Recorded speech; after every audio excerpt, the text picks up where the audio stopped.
Price Lord brothers, praise Lord sisters.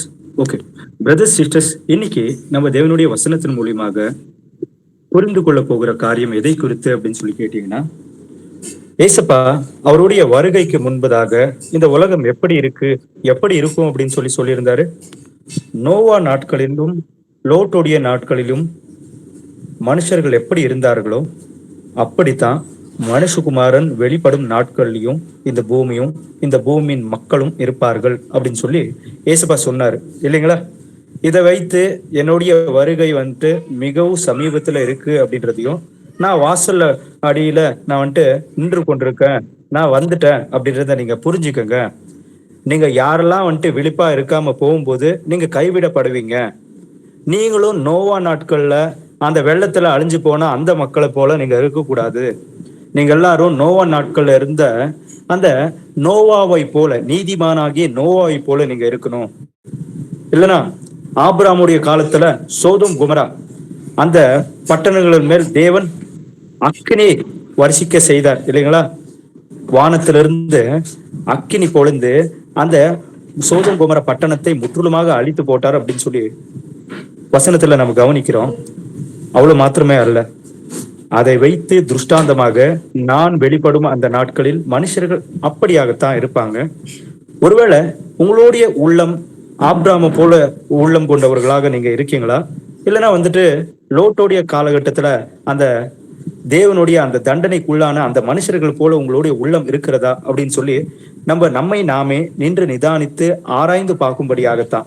ஏனென்றால் நம்மை நாமே நிதானித்து அறிந்தால் நாம் நியாய தீர்க்கப்படும் அப்படின்னு சொல்லி 1 கொரிந்தியர் 11வது அதிகாரத்துல எழுதப்பட்டிருக்கு இல்லைங்களா? அதனால எந்த வசனத்தை நம்ம வாசிக்கும் போதும் அவ்வளவுதான், இது எனக்கு கிடையாது அப்படின்றது போல நம்ம நினைச்சு பார்க்க கூடாது. அதுல இருக்கிற கெட்ட மக்கள் இருக்கிறாங்களே, அந்த கெட்ட மக்களுடைய அந்த சுபாவங்கள், அவர்களுடைய நடக்கைகளும் என்கிட்ட இருக்கா? ஒருவேளை நான் நோவை போல இருப்பனா, இல்லைன்னா வந்துட்டு அந்த கைவிடப்பட்ட அந்த மக்களை போல இருப்பனா அப்படின்றது போலத்தான் நாம் நம்மை நாமே நிதானித்து அறியணும். அந்த நேரத்துல தான் நம்மளுக்குள்ள எங்க பாவம் இருக்கு, எங்க கீழ்ப்படியாமை இருக்கு, ஏன் கீழ்ப்படியாமை வந்துச்சு, ஏன் எனக்குள்ள விசுவாசம் இல்லை அப்படின்ற எல்லா கேள்விக்குண்டான பதில ஆண்டவர் நிச்சயமா நம்மளுக்கு அப்பதான் கொடுப்பாங்க. அதுதான் உணர்வுள்ள இருதயம். உணர்வுள்ள இருதயம் எப்போ வரும்? இவங்க என் அம்மா அப்படின்னு சொல்லி, இவங்க என் அப்பா அப்படின்னு சொல்லி இன்ட்ரோடியூஸ் பண்ண உடனே பாக்குறவங்களுக்கு ஓஹோ உங்க அம்மாவா உங்க அப்பாவா அப்படின்றது போல பார்த்த உடனே இன்ட்ரோடியூஸ் பண்ணா அவங்க ஹாய் அங்கிள், ஹாய் ஆண்டி அப்படின்றது போல பேச வைப்பாங்க இல்லைங்களா? ஆனா என் அப்பா என்னை இப்படிலாம் வளர்த்தாரு, என் அம்மா என்னை இப்படிலாம் வளர்த்தாங்க அப்படின்னு சொல்லி ஒரு ஃப்ரெண்டு கிட்டயோ, நான் அறிமுகப்படுத்துற அந்த நபர்கிட்டயும் நான் அந்த எல்லா விஷயத்தையும் சொல்லியிருந்தேன்னா, அவர் எப்படிலாம் என்னை வழி நடத்தினாரு, எப்படிலாம் என்னை தாங்கினாரு, எப்படி எல்லாம் என்னை வந்துட்டு பாத்துக்கிட்டாரு அப்படின்ற எல்லா விஷயத்தையும் சொல்லியிருந்தா, நான் அவங்க கிட்ட இவங்க தான் என் அப்பா, இவங்க தான் என் அம்மா அப்படின்னு சொல்லி நான் இன்ட்ரோடியூஸ் பண்ணும்போது, அந்த ஃப்ரெண்டுடைய எந்த ஒரு நபருக்கு நான் அறிமுகப்படுத்துவனோ அந்த நபருடைய உள்ளத்துல நான் சொன்ன எல்லா விஷயங்களும் ஞாபகம் வந்து அவங்கள பார்க்கும் போதே அவருடைய கண்கள்லயே ஓ இவ்வளவு உயர்வான ஒரு மனிதரை நான் சந்தித்து கொண்டிருக்கிறேனா, இதோ இவ்வளவு உயர்வான இந்த ஒரு சகோதரிய, ஒரு தாயாரை நான் சந்தித்து கொண்டிருக்கிறேனா அப்படின்ற அந்த உணர்வுபூர்வமாக அந்த நபரை பார்க்கும்படியா அந்த நான் அறிமுகப்படுத்துற அந்த நபர் இருக்கிறாரு, அந்த நபருக்குள்ள அந்த உணர்வு இருக்கும். அப்படியாகத்தான் நம்ம வேத வசனங்களையும் அவ்வளவுதான் ஏசப்பா எல்லா விஷயங்களையும் நம்ம உணர்வு பூர்வமா புரிந்து கொள்ளும்படியாகத்தான் எழுதியிருக்கிறாரு. உணர்வுபூர்வமா புரிந்துக்கணும் அப்படின்னு சொன்னா வெறும் நோவ நாட்கள்ல எப்படி இருந்ததோ அப்படியாகத்தான் மனுஷகுமாரன் வெளிப்படும் நாட்களையும் அப்படியாகத்தான் இருக்கும் அப்படின்னு சொல்லி வசனத்தை வாசிச்சிட்டோம்னா நம்மளுக்கு உணர்வு பூர்வமா அந்த காரியங்களை புரிஞ்சுக்க முடியாது. அப்போ நீதிமான்களா இருந்த ஒபீடியன்ஸா தேவனுடைய ஆவியினால நடத்தப்பட்ட மக்கள் இருக்கிறாங்க இல்லைங்களா? அந்த நீதிமான்களா இருந்த அந்த மக்களுடைய மனநிலைமை எப்படி இருந்துச்சு?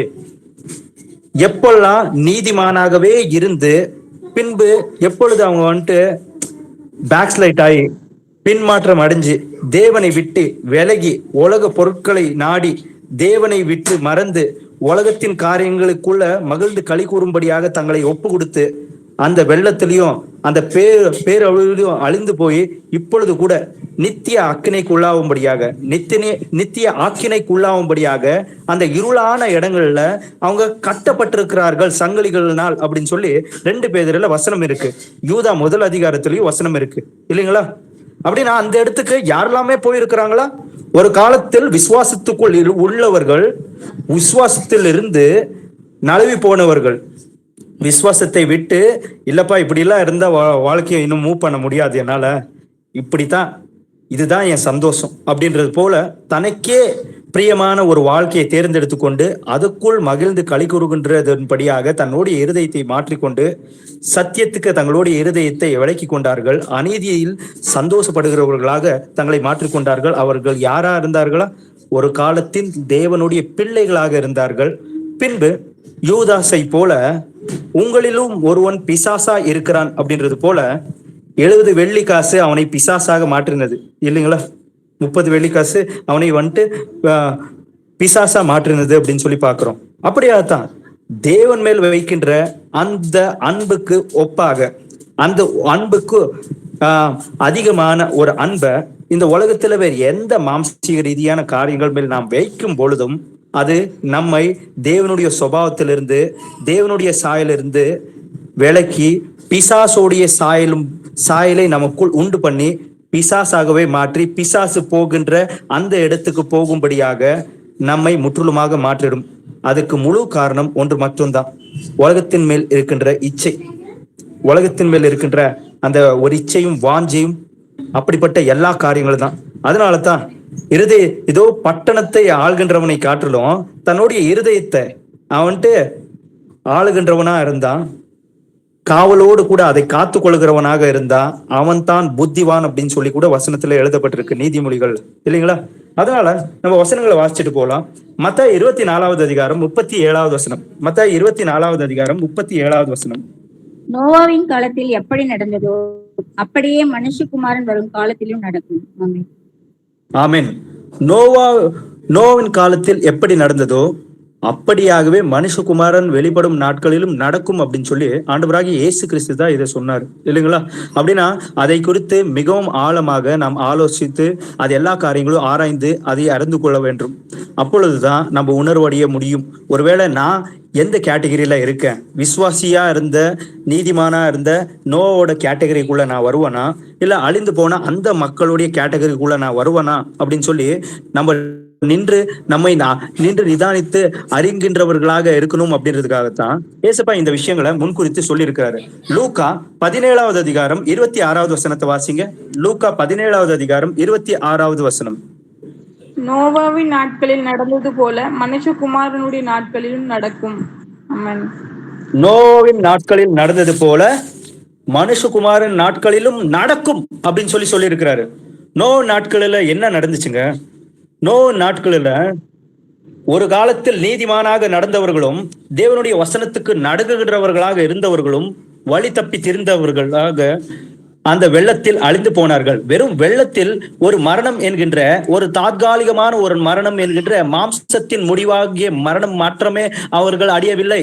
அவர்களுடைய ஆத்துமாக்கு கண்ணியை பிறப்பிக்கின்ற நரகம், பாதாளம் என்கின்ற அந்த நித்திய மரணத்துக்கும் அவர்கள் தள்ளப்பட்டார்கள் அப்படின்றது தான் வேத சத்தியம் சொல்லுகின்ற உண்மை இல்லைங்களா? அதனால தான் நாம் மிகவும் எச்சரிக்கையா இருக்கணும் அப்படின்னு சொல்லி ஏசப்பா சொல்லி இருக்கிறார். சரி, வெள்ளம் இந்த உலகத்துல அப்பொழுது இருந்த வானம் அப்படின்னு சொல்லி கூட வசனத்துல எழுதப்பட்டிருக்கு இல்லைங்களா? அப்பொழுது இருந்த பூமி அப்படின்னு சொல்லி கூட எழுதப்பட்டிருக்கு. அப்படின்னா அப்பொழுது இருந்த அந்த வானம், அப்பொழுது இருந்த அந்த பூமி அப்படின்னு சொல்லி அழைக்கப்படுகிற அந்த நோவாவின் நாட்களில ஒரே ஒரு நிமிஷம், அந்த நோவாவின் நாட்களில யாரெல்லாம் இருந்தாங்க, என்னெல்லாம் நடந்துச்சு அப்படின்ற அந்த காரியங்களை நம்ம அறிஞ்சு பார்க்கணும். வெள்ளம் எப்போ அந்த காலத்துல வந்துச்சு அப்படின்னு சொல்லி கேட்டீங்கன்னா, நோவாவுடைய 600வது வயசுல, நோவாவுடைய 600வது வயசுல 2வது மாசம் 17வது நாள்ல வெள்ளம், அப்பொழுது இருந்த அந்த வானமும் அந்த பூமியின் மேல் வெள்ளம் வந்துச்சு. இந்த பூமி மேல தானுங்க. இந்த பூமி மேல வெள்ளம் வரும்போது நோவாக்கு 600 வயசு, 2வது மாசம் 17வது நாள்ல வெள்ளம் இந்த பூமி மேல வந்துச்சு. வந்தது என்ன பிரதர், இதன் மூலியமா நம்ம என்னத்தை புரிஞ்சுக்க முடியும் அப்படின்னு சொல்லி கேட்டீங்கன்னா, அதனால தான் நம்ம வந்துட்டு ஏசப்பா வசனத்துல எந்த ஒரு நம்பர்ஸ் எழுதி இருந்தாலும் அந்த நம்பர்ஸை வச்சு நம்ம என்ன சொல்ல வராரு அப்படின்றத புரிஞ்சுக்கணும். அவர் ஒரு தங்கத்துடைய எடையை குறித்து எழுதி இருப்பாரா? அதுக்கு முழு முக்கியமான காரணம் இருக்கும். ஒரு தங்கத்துடைய எடையை குறித்து எழுதியிருந்தாலும் ஒரு வழியை குறிச்சு இவ்வளோ நீளமான ஒரு வழி இவ்வளோ மைல் இருந்துச்சு அப்படின்னு சொல்லி எழுதியிருந்தாலும் அதுக்குண்டான காரணம் இருக்கும். ஒரு ஊர் பேருக்கு குறிச்சு வச்சிருந்தாலும் அதுக்கு முழு காரணம் இருக்கும். அந்த காரணத்தை நம்ம அந்த காரணத்தை தேடும்போது தான் எல்லா விஷயங்களையும் புரிஞ்சு கொள்ள முடியும். எப்படி அப்படின்னு சொல்லி கேட்டீங்கன்னா, ஆதியாகமம் 5வது அதிகாரம் 3வது வசனத்துல நீங்க கவனிச்சு பார்க்கும்போது, ஆதாமுக்கு 130 வயசு இருக்கும்போது அவன் வந்துட்டு சேத் என்கின்ற பிள்ளைய பெற்றெடுக்கிறான் இல்லைங்களா? அவனுக்கு சேத் பிறக்கும் போது ஆதாமுக்கு 130 வயசு.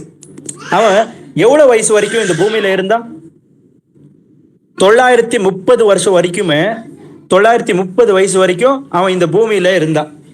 இந்த பூமியில இருக்கும்போது நோவாக்கும் அவனுக்கும் எவ்வளோ ஏஜுக்கு முன்னாடி, அவன் பொறுக்கிறதுக்கும் எவ்வளவு வருஷத்துக்கு முன்னாடி அவர் வந்துட்டு மரிச்சாரு அப்படின்னு சொல்லி கேட்டீங்கன்னா, 106 வருஷத்துக்கு முன்னாடி தான் ஆதாமே மரிச்சாரு. அப்படின்னா லேமாக் ஆதாம பார்த்திருக்கிறாரு, சேத்து பார்த்திருக்கிறாரு, லேமாக்கே பார்த்திருக்கிறாரு, லேமாக்கு இன்னும் பின்னாடி இருந்த எல்லாருமே பார்த்திருக்காங்க. இதுல என்ன பிரதர் ஆச்சரியம் அப்படின்னு சொல்லி கேட்டீங்கன்னா, பிரதர் ஆதாம் யாரு, சிஸ்டர்ஸ் ஆதாம் யாரு அப்படின்றத நம்ம ஆலோசித்து பார்க்கணும். ஆதாம் இந்த உலகத்தின் முதல் படைப்பு, ஆண்டவருடைய முழு சாயலின் மூலியமாக உருவாக்கப்பட்ட ஒரு மனுஷன் இல்லைங்களா? இந்த உலகத்தின் முதல் மனுஷன் தான் ஆதாம். ஆண்டவருடைய சாயலினால் படைக்கப்பட்ட ஒரு படைப்பாக அவன் இருந்தான். இந்த பூமியை ஆண்டு கொள்ளும்படியாக, இந்த பூமியில் இருக்கின்ற எல்லாவற்றையும் ஆழ்ந்து கொள்ளும்படியாக அவனை தேவன் நியமித்தவைகளை எல்லா காரியங்களையும் அறிந்த ஆதாம், அவன் நம்மை போல இன்று நாம் மனுஷர்கள் சொல்லுகிறோமே, நமக்கு மறதி இருக்கின்றது, நமக்கு சரீரத்தில் பலவீனம் இருக்கின்றது, நம்மளுடைய ஆயுள் நாட்கள் எல்லாம் இதோ 50 வருஷம் 60 வருஷம் என்கின்றதை போல தேவன் உண்டு பண்ண முதல் மனுஷனுடைய ஆயுள் நாட்கள் நம்மை போல சிறிய நாட்களாக இருக்கவில்லை. அவனுடைய ஆயுள் நாட்கள் எப்படி இருந்துச்சா? 930 வருஷம் அவன் இந்த பூமியில் உயிரோடு இருந்தான். 930 வருஷம் அவன் பூமியில் இருந்த அந்த நாட்களில் அவனுடைய வாழ்க்கையில் நிகழ்ந்த காரியங்கள் எல்லாவற்றையும் அவன் அறிந்திருந்தான். என்ன நடந்தது? ஆண்டவர் அவனுக்கு சொன்ன எல்லா காரியங்களையும் நம்ம ஒரு வாட்டி நினைச்சு பார்க்கணும். ஆண்டவர் அவன் ஏதேன் தோட்டத்துல விவசாயத்தை செய்யறதுக்கும், அதுக்கடுத்து விவசாயத்தை பண்ணுப்பா, இந்த தோட்டத்தை பாத்துக்கப்பா, ஆனா இந்த நன்மையை தீமைய அறியத்தக்க இந்த மரத்தின் கனியை நீ புசிக்க கூடாது, புசிக்கும் நாளில் நீ சாகவே சாவாய் அப்படின்னு சொல்லி ஏசப்பா சொன்னாரு. ஒரு கட்டளை விதிச்சா அந்த கட்டளைக்கு அவன் கீழ்ப்படியாமல் போனான் அப்படின்னு சொல்லி நம்ம பாக்குறோம். அவன் கீழ்ப்படியாமல் போனதுக்கு காரணமாக இருந்ததும் என்ன அப்படின்னு சொல்லி கேட்டீங்கன்னா, மனைவியோட சொல்லுக்கு செவி சாய்த்தான். ஆண்டவருடைய வார்த்தையை காட்டிலும் மனைவி மேல் அதிகமாக அன்பு கூர்தான் அப்படின்னு சொல்லி நம்ம பாக்குறோம். அதனாலதான் ஆண்டவர் சொல்றாரு, நீ இதோ உன்னுடைய மனைவியோட வார்த்தையை கேட்டு நீ என்னுடைய கட்டளைக்கு கீழ்ப்படியாமல் போனது நிமித்தமாக உன் நிமித்தமாக இந்த பூமிக்கு சாபம் வந்தது அப்படின்னு சொல்லி சொன்னாரு. ஆனா ஒரே ஒரு விஷயத்த நம்ம இந்த இடத்துல கவனிச்சு பார்க்கணும். தேவனுடைய ஒரே ஒரு வார்த்தைக்கு அவன் செவி சாய்க்காமல் போகும் பொழுது அந்த கீழ்ப்படியாமையின் மூலியமாக தேவனுடைய சமூகத்திலிருந்து அவன் பிரிந்தவனாக தேவன் எப்படியாக அவனை வைத்திருந்தார் அப்படின்னு சொல்லி நம்ம பார்க்கிறோம் இல்லைங்களா? ஆதாமுக்கு தேவன் மரணத்தை நிர்ணயித்திருக்கவில்லை. தேவன் எப்படியாக சாவாமை உள்ளவராக இருக்கிறாரோ அப்படியாகத்தான் தேவனுடைய சாயலில் படைக்கப்பட்ட ஆதாமுக்கு தேவன் மரணத்தை விதைக்கவில்லை. தேவன் ஆதாமுக்கு மரணத்தை விதைத்தது நிர்ணயித்தது எப்பொழுது என்று சொல்லி கேட்டால், அவன் செய்த பாவம் என்கின்ற கீழ்ப்படியாமையின் நிமித்தமாகத்தான். ஆதியாகமம் 3வது அதிகாரம் 19வது வசனத்தில் கவனித்து பார்க்கும் பொழுது, நீ மண்ணா இருக்கிறாய் மண்ணுக்கு திரும்புவாய் அப்படின்னு சொல்லி சொன்னாரு இல்லைங்களா? நீ மண்ணா இருக்கிறாய் மண்ணுக்கு திரும்புவாய் என்கின்ற மரணத்தை தேவன் விதித்தது, மனுஷனுக்கு கட்டளையாக விதித்தது எப்பொழுது அப்படின்னு சொல்லி கேட்டீங்கன்னா, அது அவனுடைய கீழ்ப்படியாமைக்கு பிறகுதான். அதுக்கடுத்து அது மாத்திரம் கிடையாது, ஆண்டவர் எப்பொழுதும் அந்த சாயந்தர வேளையில் அவனோடு கூட பேசி கொண்டிருந்தார் அப்படின்னு சொல்லி கூட வசனத்துல நம்ம கவனிச்சு பாக்குறோம். எங்க அப்படின்னு சொல்லி கேட்டீங்கன்னா, ஆதியாகமம் 3வது அதிகாரம் 8வது வசனத்தை வாசிங்க. ஆதியாகமம் 3:8. பகலில் குளிர்ச்சியான வேளைகளில் தோட்டத்தில் உலாவுகிற தேவனாகிய கர்த்தருடைய சத்தத்தை அவர்கள் கேட்டார்கள். அப்பொழுது ஆதாமும் அவன் மனைவியும் தேவனாகிய கர்த்தருடைய சன்னதிக்கு விலகி தோட்டத்தின் விருட்சங்களுக்குள்ளே ஒளித்துக் கொண்டார்கள். ஆமென். இந்த இடத்துல கவனிச்சு பாருங்களேன், பகலிலே அப்படின்னு சொல்லி எழுதப்பட்டிருக்கு. பகலில ஏசப்பா அந்த தோட்டத்துக்குள் உலாவி கொண்டிருக்கும் பொழுது ஆதாமையும் ஏவாளையும் பார்க்கும்படியாக வரும் பொழுது அவர்கள் பாவத்தை செய்ததின் நிமித்தமாக அவருக்கு பயந்து விலகி தங்களை மறைத்து கொண்டார்கள் அப்படின்னு சொல்லி எழுதப்பட்டிருக்கு இல்லைங்களா? பாவம் தாங்க, கீழ்ப்படியாமை தான் கர்த்தர்கிட்ட இருந்து ஒரு மனுஷனை விலக்கும். ஆனா தேவனோடு கூட அவன் சஞ்சரித்த அந்த நாட்களில், தேவனோடு கூட இருந்த அந்த நாட்களில் அவன் தேவன் எப்படிப்பட்டவர் என்கின்ற எல்லா காரியங்களையும் அவன் அறிந்திருந்தான். ஏனென்றால் அவன் சர்வசாதாரணமான இப்பொழுது நாம் நினைக்கின்ற மனுஷர்களை, இப்பொழுது இருக்கின்ற இந்த மனுஷர்களுடைய அந்த ஞானத்தின்படியான ஞானம் அல்ல. தேவனுடைய சாயலினால் படைக்கப்பட்ட அந்த மனுஷன் தான் இந்த உலகத்துல பார்க்கின்ற எல்லா பறவை, மிருகம், எல்லா ஜீவன்களுக்கும் அவன் தான் பேர் சூற்றினான். அந்த பேரு மிகவும் சிறந்ததாக இருந்தது அப்படின்னு சொல்லி தேவனே நிர்ணயித்து, அதே பேர் இருக்கட்டும் அப்படின்னு சொல்லி தேவன் நிர்ணயித்தார் அப்படின்னு சொல்லி பார்க்கிறோம். நம்ம எங்க ஆதியாகமம் 2வது அதிகாரத்துல 18ல இருந்து 20வது வசனத்துல நம்ம வாசிக்கும் போது எல்லா ஜீவன்களுக்கும் அவனே பேர் சூற்றினான். அவனுடைய மனைவி உட்பட அவன் தான் அவனுடைய மனைவிக்கு கூட ஏவாள் அப்படின்னு சொல்லி பேர் வைக்கிறான் இல்லைங்களா?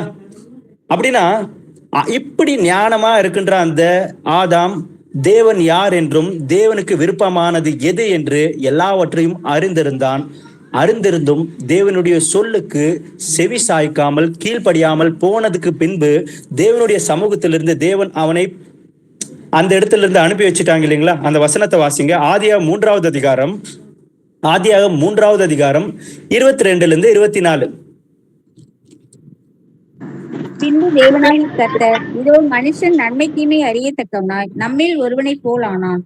இப்பொழுதும் அவன் தன் கையை நீட்டி ஜீவ விருட்சத்தின் கனியையும் பறித்து புசித்து என்றென்றைக்கும் உயிரோடு இராதபடிக்கு செய்ய வேண்டும் என்று அவன் எடுக்கப்பட்ட மண்ணை பண்படுத்த தேவனாகிய கர்த்தர் அவனை ஏதேன் தோட்டத்திலிருந்து அனுப்பிவிட்டார். அவர் மனுஷனை துரத்தி விட்டு ஜீவ விருட்சத்துக்கு போகும் வழியை காவல் செய்ய ஏதேன் தோட்டத்துக்கு கிழக்கே கேருபீன்களையும் வீசிக்கொண்டிருக்கிற சுடரொளி பட்டத்தையும் வைத்தார். ஆமென். ஏதேன் தோற்றத்திலிருந்து யாரை அனுப்பிவிட்டாங்க? ஆதாம ஏவாளையும் அனுப்பி வச்சுட்டாங்க. தேவனுடைய சமூகத்திலிருந்து அனுப்பிட்டாங்க. தேவனுடைய சமூகத்திலிருந்து தேவனுடைய அந்த ஏதேன் என்கின்ற அந்த இடத்துல அவன் இருக்க வேண்டுமா இருந்துச்சு இல்லைங்களா? இல்லப்பா, நான் உன்னை உண்டாக்குன அந்த பூமியை நீ வந்துட்டு விவசாயம் செய்து நீ பொழைத்துக் கொள்ளும்படியா நீ இந்த இடத்துல இருந்து புறப்பட்டு போ அப்படின்னு சொல்லி ஜீவருட்சத்தின் கனியை காவல் காக்கும்படியாக அங்கு கேருபீன்களை காவலுக்கு வைத்து அவர்களை அனுப்பி வச்சுட்டாங்க. அனுப்பி வச்சதுக்கு அடுத்து தான் தேவன் கொடுத்த அந்த தண்டனையும் எல்லா காரியங்களையும் அந்த மகா சந்தோஷமான தேவனோட இருக்கிறது தானுங்க. இப்போ ஏதேன் அப்படின்னு சொன்ன என்ன? ஜாய்ஃபுல் கார்டன் அப்படின்றது தான் பேரு. ஜாய்ஃபுல் கார்டன் அப்படின்னா என்ன? ஆனந்த வனம், சந்தோஷமான ஒரு பூங்காவனம் அப்படின்னு சொல்லிட்டு தான் அர்த்தம். சந்தோஷமா ஆனந்தமா இருக்கின்ற ஒரு பூங்காவனத்தை போல இருக்கின்றதா தேவனோடு கூட நாம் கீழ்ப்படுதலோடு கூட இருக்கும் பொழுது அதைக்கு இகரான ஒரு சந்தோஷம் இன்னொன்று இல்லை அப்படின்றத அவருடைய பிள்ளைகளாகிய நாம் நன்றாக அறிந்து கொள்ள வேண்டும். அப்படி என்றால் தேவன் அவன் செய்த கீழ்ப்படியாமையின் அந்த செயலுக்காக தண்டனைகளை விதைத்தார். ஆனா அந்த தண்டனை எதற்காக என்றால் பிசாசு என்கின்ற அசுத்தாவின் செயல்கள் அவன் மேல் செயல்படக்கூடாது, அவன் இந்த பாவத்தின் நிமித்தமாக அவனை ஆண்டு கொள்ள கூடாது அப்படின்றதுக்காகத்தான் தேவன் தண்டனை என்கின்றதை மனுஷன் உணரும்படியாக, பின்பு அவன் தவறை செய்யாதபடிக்கு தேவனுடைய சொல்லுக்கு செவி சாய்க்காமல் கீழ்ப்படியாமல் போகாமல் அவருடைய சொல்லுக்கு செவி சாய்க்கின்றவனாக அவன் நன்மையை பற்றி கொண்டு நடக்க வேண்டும் என்கிறதுக்காகத்தான் தேவன் ஒரு சிட்சையை அனுமதிச்சு அவனுக்குள்ள இருக்கிற பாவம் என்கின்ற அந்த களங்கத்தை நீக்கி போடுகிறதுக்காகத்தான் ஒரு தண்டனையை அனுமதிப்பாங்க ஒரு மனுஷனுடைய வாழ்க்கையில. அதனால தான் எபிரேயர் புத்தகத்துல எழுதப்பட்டிருக்கும். எபிரேயர் புத்தகத்திலையும் நீதிமொழிகளையும் நம்ம பார்க்கும்போது இதோ தகப்பன் தன்னுடைய பிள்ளையை சிச்சிக்கிறது போலத்தான் நம்ம ஆண்டவராகிய கர்த்தரும் நம்மை சிச்சிக்கிறார் அப்படின்னு சொல்லி. தகப்பன் எதுக்காக சிச்சிப்பாங்க? நம்மளுடைய மாம்ச ரீதியா பார்க்கின்ற தகப்பன்மார்கள் எல்லாம் இந்த உலகத்தின் நன்மைகளை நாங்கள் அடைய வேண்டும், அடையாமல் போகி விடுவோமோ அப்படின்றதுக்காகத்தான் நம்மளை சிச்சித்தார்கள். ஆனா தேவன் இந்த உலக ரீதியான நன்மைகளை மட்டுமே நம்ம அடியும்படியாக அல்ல, பரலோக ராஜ்யம், நித்திய ஜீவன், அவரோடு கூட என்றென்றுக்கும் வாழ்கின்ற அந்த வாழ்க்கை என்கின்ற அந்த நன்மையை நம்ம பெற்றுக்கொள்ளும்படியாகத்தான் நம்மை சிச்சிப்பார் அப்படின்னு சொல்லி நம்ம வசனத்துல கவனிக்கிறோம். அப்படியாக சிச்சித்ததுக்காக இதோ ஆபிரகாமுக்குள்ள மீண்டும் கீழ்ப்படியாமை வந்ததா அப்படின்னு சொல்லி கேட்டீங்கன்னா, அதுக்கடுத்து இதோ ஆதாமுக்குள்ள கீழ்ப்படியாமை வரவே இல்லை. ஆதாமுக்குள்ள முழுவதுமாக கீழ்ப்படுதல் மாத்திரம்தான் இருந்தது. ஆதாமுக்குள்ளையும் ஆதாமுடைய மனைவிக்குள்ளையும் முழுவதுமாக கீழ்ப்படுதல் இருந்தது என்கின்றதை நாம் ஆதியாகமம் 4வது அதிகாரத்துல பார்க்கிறோம்.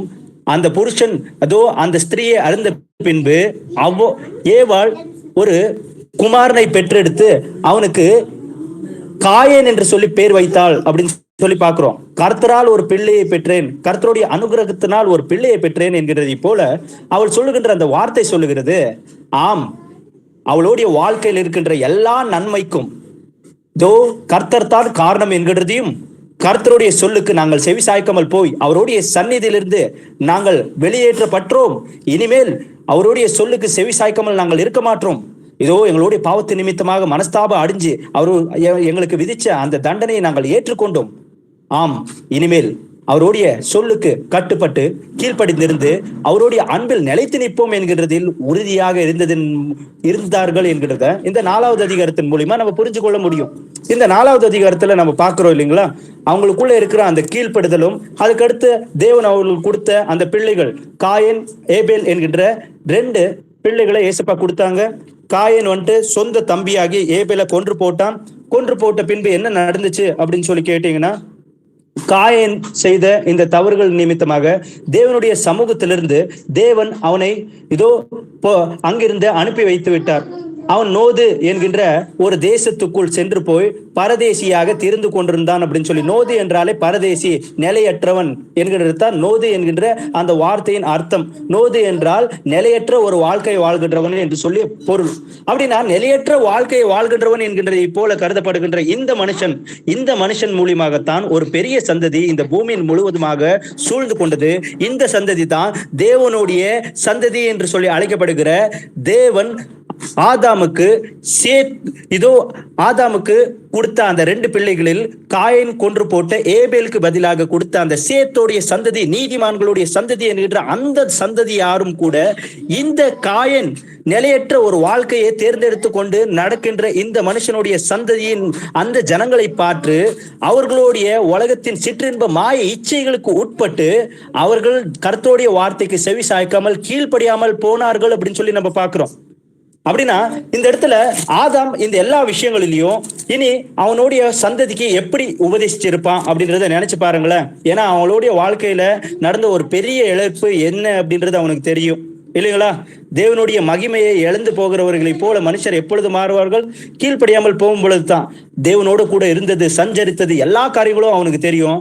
ஆனா ஏபேலுக்கும் காயனுக்கும் தேவனுக்கு தாங்கள் பெற்றுக்கொள்கிற எல்லாவற்றிலும் தேவனுக்கு நன்றி கடனா இருக்கணும், நன்றி செலுத்துகிறவர்களாக இருக்கணும், எப்பொழுதும் அவரையே சாய்ந்து நடக்கணும் என்கின்றதை ஏபேலுக்கும் காயனுக்கும் அவன் உபதேசிச்சிருக்கிறதை ஏபேலுடைய கீழ்ப்படுதல் மூலியமாக அந்த தகப்பனும் தாயும் எப்படியாக அவர்களை வழி நடத்தி இருக்கிறார்கள் அப்படின்றத நம்ம பார்க்கிறோம். ஆனால் காயன் என்கின்றவன் தேவனுடைய சொல்லுக்கு செவி சாய்க்காதவனாகவும் இருதயத்தில் மிகவும் எத்துள்ள ஒரு மனுஷனாக தேவனுடைய சொல்லுக்கு செவி சாய்க்காமல் தன்னுடைய மாம்ச இச்சைகள் உட்பட்டு நடக்கின்ற ஒரு மனுஷனாக இருந்தான் அப்படின்றத நம்ம பார்க்கிறோம். அதனால தான் நீதிமொழிகள் வசனம் எழுதப்பட்டிருக்கும், துன்மார்கனுடைய பலி கர்த்தருக்கு அருவெறுப்பு அப்படின்னு சொல்லி எழுதப்பட்டிருக்கும். அது துட்சிந்தையோட செலுத்தும் பொழுது அது இன்னும் அருவெறுப்பாக இருக்கும் அப்படின்னு சொல்லி கூட எழுதப்பட்டிருக்கு. அப்படின்னா துன்மார்கனுடைய பலி தேவனுக்கு அருவெறுப்பு அப்படின்னா காயனுடைய பலி தான் தேவனுக்கு அருவெறுப்பா இருந்துச்சு. அந்த பலியை ஏற்றுக்கொள்ளவில்லை. அதனால தான் தேவன் அவனோட கூட பேசும் பொழுது சொன்னாங்க, நன்மை செய்தால் உனக்கு மேன்மை இல்லையோ?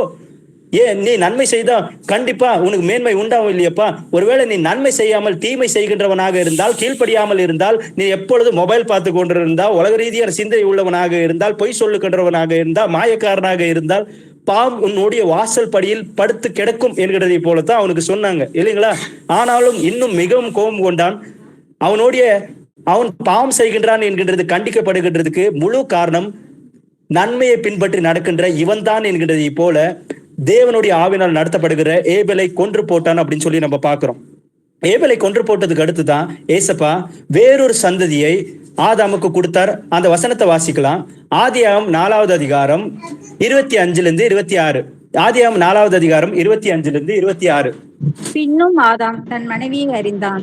அவள் ஒரு குமாரனை பெற்று காயின் கொலை செய்த ஆபேலுக்கு பதிலாக தேவன் எனக்கு வேறொரு புத்திரனை கொடுத்தார் என்று சொல்லி அவனுக்கு சேத் என்று பெயரிட்டாள். சேத்துக்கும் ஒரு குமாரன் பிறந்தான். அவனுக்கு ஏனோஸ் என்று பெயரிட்டான். அப்பொழுது மனுஷர் கர்த்தருடைய நாமத்தை தொழுது கொள்ள ஆரம்பித்தார்கள். ஆமென். இந்த இடத்துல வசனத்தை கவனிச்சு பாருங்களேன். காயன் கொன்று போட்ட ஏபேலுக்கு பதிலாக தேவன் எனக்கு வேறொரு சந்ததியை நியமித்தார் அப்படின்னு சொல்லி அவங்க சொல்றாங்க. ஏன் காயனுக்கு பதிலாக கொடுத்தாங்க அப்படின்னு சொல்லி ஏன் சொல்லல? காயன் தேவன் அவனை அவர்களுடைய தேவனுடைய சமூகத்தில் இருந்தும் இதோ இவர்களுக்கு கிட்ட இருந்தும் அவனை அனுப்பி வச்சுட்டாங்களே, அதனால அவங்களுக்கு எந்த வேதனையும் இல்லைங்களா அப்படின்னு சொல்லி கேட்டா, அதன் நிமித்தமா அவங்களுக்கு எந்த வேதனையும் கிடையாது. ஏன் அப்படின்னு சொல்லி கேட்டீங்கன்னா, யார் என் சகோதரன், யார் என்னுடைய சகோதரி? தேவனுடைய வார்த்தையை கேட்டு அதன்படியாக நடக்கின்றவனே எனக்கு சகோதரியும் சகோதரனும் மகனும் மகளுமாக இருக்கணும் என்கிறதை தங்களுடைய உள்ளத்தில் மிகவுமாக அவர்கள் அந்த காரியங்களை அவர்கள் விசுவாசித்திருந்தார்கள். அதனால தான் கர்த்தருக்கு உகந்தவர்களாக நாங்கள் நடக்க வேண்டும். அவரை இனிமே எப்பொழுது நம்மளுடைய வாழ்க்கையில வேதனை அடைய செய்திடக்கூடாது. எவ்வளவு காரியங்கள்லாம் நாங்க எதெல்லாம் எழுந்தோம் என்கின்ற எல்லா விஷயங்களையும் காயனுக்கு சொல்லியிருக்கோம், ஏபேலுக்கு சொல்லியிருக்கோம். ஆனா காயன் அந்த கர்த்தருடைய சொல்லுக்கு செவி சாய்க்கவே இல்லையே அப்படின்னு சொல்லி அவங்க வேதனை அடைஞ்சிருப்பாங்க, உண்மைதான். ஆனா அவனை ஏசப்பா தண்டிச்சதுனால, அவனை அனுப்பி வச்சதுனால கண்டிப்பா வேதனை அடைஞ்சிருக்க மாட்டாங்க. அவங்க இன்னியும் கர்த்தருக்கு எப்படிலாம் கீழ்ப்படியணும் என்கின்ற அந்த காரியங்களை மட்டும்தான் முழு நோக்கமா சிந்தித்து கொண்டிருக்கிறாங்க. அதனால தான் ஏபேல் காயன் கொன்று போட்ட ஏபேலுக்கு பதிலாக வேறொரு சந்ததியை கர்த்தர் எனக்கு கொடுத்தார், நியமித்தார் அப்படின்னு சொல்லி சேத் அப்படின்னு சொல்லி கர்த்தர் நேமகம் செய்தார் அப்படின்னு சொல்லி அனாயிண்டட் ஒன் அப்படின்ற அப்பாயிண்டட் ஒன் அப்படின்றது தான் சேத் அப்படின்றதுக்கு அர்த்தம். அப்படின்னா சேத்து கொடுத்ததுக்கு அடுத்து என்ன நடந்துச்சா, சேத்து வந்துட்டு ஏனோஷ் என்கின்ற பிள்ளையை பெற்று எடுத்தான். அதுக்கடுத்து ஆதாமும், அதுக்கடுத்து சேத்தும், அதுக்கடுத்து சேத்தோடைய மகன் ஏனோஷும் என்ன செய்து கொண்டிருக்கிறாங்க, கர்த்தருடைய நாமத்தை சொல்லி தொழுது சேவித்துக் கொண்டிருக்கிறாங்க இல்லைங்களா? அப்படின்னா கர்த்தரை எப்படி தொழுது சேவித்துக் கொள்ள முடியும்? ஆவியோடும் உண்மையோடும் அவரை தொழுது சேவிக்க வேண்டும் அப்படின்னு சொல்லி நம்ம பார்க்கிறோம். யோன் 4:24 நம்ம பார்க்கிற வசனத்தின் பொருள், அவர்களுடைய வாழ்க்கையில் அவர்கள் அன்றாட வாழ்க்கையில் அப்படியாக கர்த்தரை தொழுது சேவித்துக் கொண்டார்கள். எப்படி கர்த்தரை தொழுது சேவித்துக் கொள்ள முடியும்? ஆவியோடு உண்மையோடு அப்படின்னு சொல்லி கேட்டீங்கன்னா, ரோமர் 12வது அதிகாரம் 1-2 வசனம் சொல்லுது, நம்மளுடைய சரீரத்தை தேவனுக்கு உகந்த காணிக்கையா ஜீவ பலியா சமர்ப்பிக்க வேண்டும் அப்படின்னு சொல்லி நம்ம பார்க்கிறோம் இல்லைங்களா? ஜீவ பலியா சமர்ப்பிக்கிறது அப்படின்னு சொன்னா என்ன? நம்மளுடைய அவயவங்களை தீமைக்கல்ல நன்மைக்கே பயன்படுத்துகின்றவர்களாக மகிழ்ந்து களி கூறுகின்றவர்களாக நடந்து கொள்வோமே, அதுதான் கர்த்தருடைய நாமத்தை சொல்லி தொழுது கொண்டார்கள் என்கின்ற பொருள். அப்படின்னா இப்படியாக ஆதாம் எந்த வயசு வரைக்குமே அவன் உயிரோடு இருந்தா அப்படின்றத ஒரு கணக்கை மட்டுமே நான் சொல்றேன், அப்படியே கேட்டுக்கங்க. ஆதியாகமம் 5வது அதிகாரம் 3வது வசனத்திலிருந்து 32வது வசனத்து வரைக்கும் இந்த டீடைல்ஸ் எல்லாம் எழுதியிருக்கோம். ஆதாம் 930 வருஷம் உயிரோடு இருந்தான். ஆதாம் 930 வருஷம் உயிரோட இருந்தா அப்படின்னு சொல்லி நம்ம பாக்குறோம் இல்லைங்களா? ஆதாம் வந்துட்டு மரிக்கும் போது லேமெக், நோவுடைய அப்பா லேமெக் இருக்கிறாரு இல்லைங்களா? லேமெக்குடைய வயசு 56 வருஷம், 56 வயசு இருக்கும் லேமெக்கு. அப்படின்னா நோவை பொறுக்கிறதுக்கு 106 வருஷத்துக்கு முன்னாடி தான் ஆதாம் மரிக்கிறாரு. அப்படின்னா எல்லா விஷயங்களையும் மறக்கவே முடியாது இல்லைங்களா? எல்லா விஷயங்களையும் சொல்லியிருப்பாரு. என்னென்ன நடந்துச்சு, நான் ஏசப்பா கூட இருந்தேன், ஏசப்பா தான் என்னை படிச்சார், நான் தான் இந்த பூமியின் முதல் சிருஷ்டியா இருந்தேன், ஏசப்பா என்ன அவருடைய சாயல்ல படித்தாரு, எனக்கு மரணத்தை நிர்ணயித்து இருக்கவில்லை, நான் ரொம்ப சந்தோஷமா இருந்தேன், ஏவாள் உங்களுடைய தாயாரு கூட மிகவும் சந்தோஷமா இருந்தாங்க. ஆனா கர்த்தர் எதை சொன்னாரோ, எதை செய்யாதன்னு சொன்னாங்களோ அதே விஷயங்களை தான் நாங்க அதிகமா சிந்தித்து கொண்டிருந்தோம். இல்ல என் மனைவி உன்னுடைய தாய் சிந்தித்து கொண்டிருந்தாள். ஆனா அதுக்கடுத்து நாங்க உணர்வு அடைந்தவர்களை போல மாறணும். கர்த்தர் எங்களை தண்டிச்சது எங்களுடைய நன்மைக்காகத்தான். எப்பவும் நம்ம கர்த்தரை வேதனை அடைய செய்திடக்கூடாது. நம்ம மீண்டும் கர்த்தருடைய அதே அந்யோன்யத்துக்குள்ள கர்த்தரோட கூட நாங்க எப்போ ஃபர்ஸ்ட் ஆதியில நாங்க எப்படி இருந்தோமோ அதன்படியாகவே இப்பொழுது இருக்க முடியும். பின்பு நம்ம இந்த உடலை விட்டு பிரிஞ்சதுக்கு அடுத்து இருக்க முடியும். அதுக்கு நீங்க செய்ய வேண்டியது ஒண்ணு தான், அவருக்கு கீழ்ப்படிஞ்சு பயந்து நடக்கணும். அவருக்கு விருப்பம் இல்லாத இந்த எல்லா செயல்களையும் நீங்க வெறுத்துருங்கப்பா. இந்த உலகத்துல நாங்க அடைய போறது எதுவுமே இல்லை அப்படின்றத சேத்துக்கோ ஏனோஷுக்கோ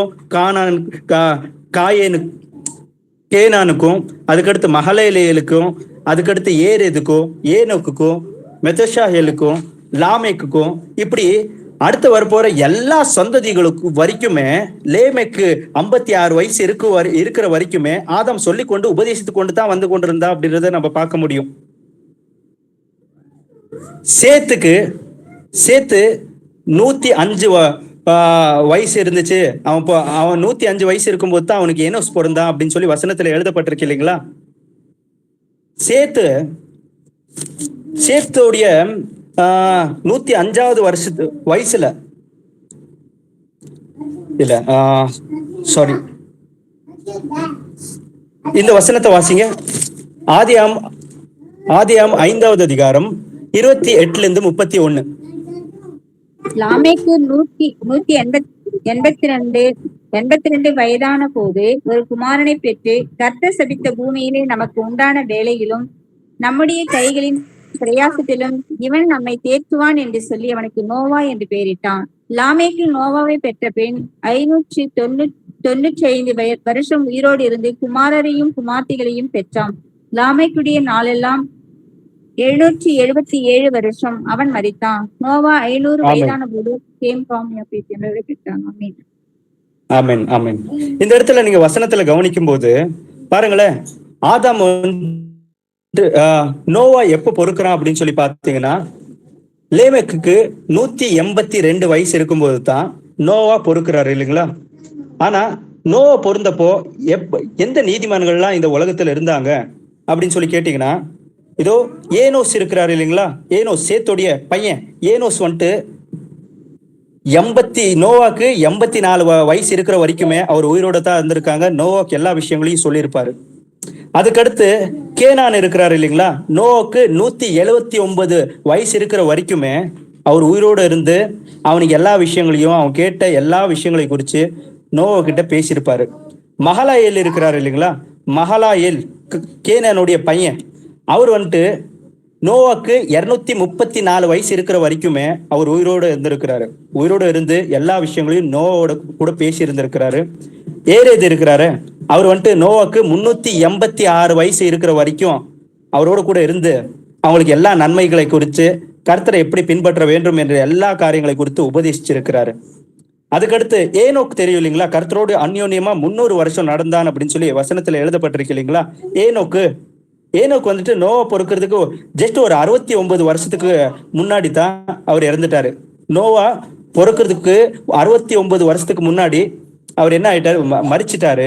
ஆனால் லேமெக்கு ஏனோக்கு எப்படி நடந்தாரு, எப்படி எல்லாம் இந்த கீழ்ப்படியாத ஜனங்களை அவர் கர்த்தருடைய ஆவின் பலத்தினால் எப்படி கண்டித்தார், எல்லா விஷயங்களையும் நிச்சயமா இதோ ஏனோக்கு கண்டித்தான் அப்படின்னு சொல்லி லேமெக்கு அவருடைய அப்பா, நோவோடைய அப்பா இருக்கிறாரு இல்லைங்களா? அவர் சொல்லியிருப்பாரு. லேமெக்கு மெத்தேஷேல் அப்படின்னு சொல்லி நம்ம பார்க்கிறோம் இல்லைங்களா? மெத்தேஷேல் ஏனோக்குடைய பையன்.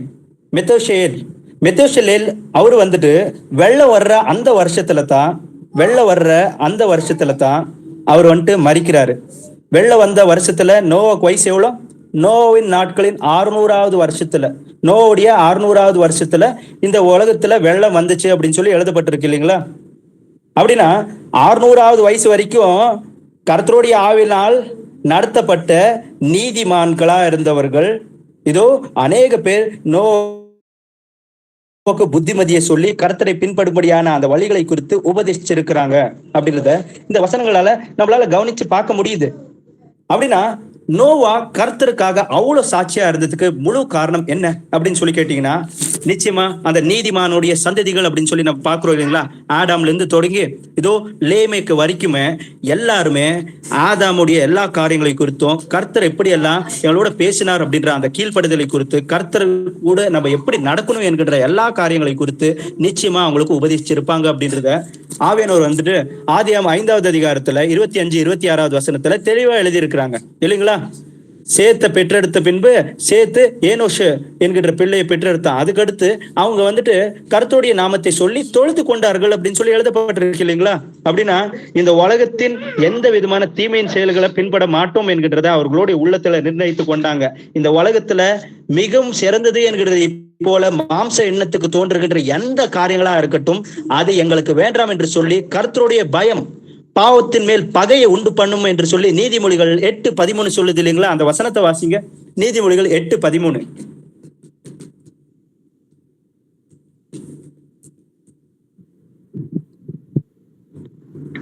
தீமையை வெறுப்பதே கர்த்தருக்கு பயப்படுகிற பயம். பெருமையையும் அகந்தையையும் தீய வழியையும் புரட்டு வாயையும் நான் வெறுக்கிறேன். ஆமேன். தீமையை வெறுப்பதே கர்த்தரை பற்றின பயம் அப்படின்னு சொல்லி எழுதப்பட்டிருக்கு இல்லைங்களா? அப்படின்னா தீமையை வெறுக்கிற காரியங்களை குறித்து நிச்சயமா ஆதாம்ல இருந்து தொடங்கி அந்த உபதேசம் என்கிறது கர்த்தருடைய ஆவியினால் அவர்களுக்கு அருளப்பட்டிருக்கும். யாரெல்லாம் அவருடைய சொல்லுக்கு செவி சாய்த்தார்களோ அவர்களுக்குள்ள தன்னுடைய ஆவியை கர்த்தர் நிச்சயமாக பொழுந்தருளி அவருடைய ஆவியின் மூலியமாக அவர்களுக்கு ஆலோசனை கொடுத்து வழி நடத்தியிருப்பார். அந்த வழி நடத்துதலை குறித்து நாம் வசனத்திலே கவனித்து பார்க்க முடியும். நோவாக்கே நீ எப்படிப்பட்ட ஒரு பேழையை உண்டு பண்ண வேண்டும், அது எவ்வளவு நீளமாக இருக்கணும், உயரமாக இருக்கணும், அகலமாக இருக்கணும் என்கின்ற அளவுக்கு தான் கர்த்தருடைய ஆலோசனை என்கின்றதும், கர்த்தருடைய உரையாடல்கள், கர்த்தர் பேசுகின்ற அந்த வார்த்தை, மனுஷனுக்கும் தேவனுக்கும் உண்டான அந்த பேச்சு, அந்த பேசுகின்ற அந்த வார்த்தைகள் எப்படி இருக்கும் என்கிறதை சின்ன விஷயங்களை இருந்த இப்படித்தான் கர்த்தரோட கூட கம்யூனிகேஷன் உங்களுக்குள்ள இருந்திருக்கும். இப்படி கம்யூனிகேஷன் இருந்து கூட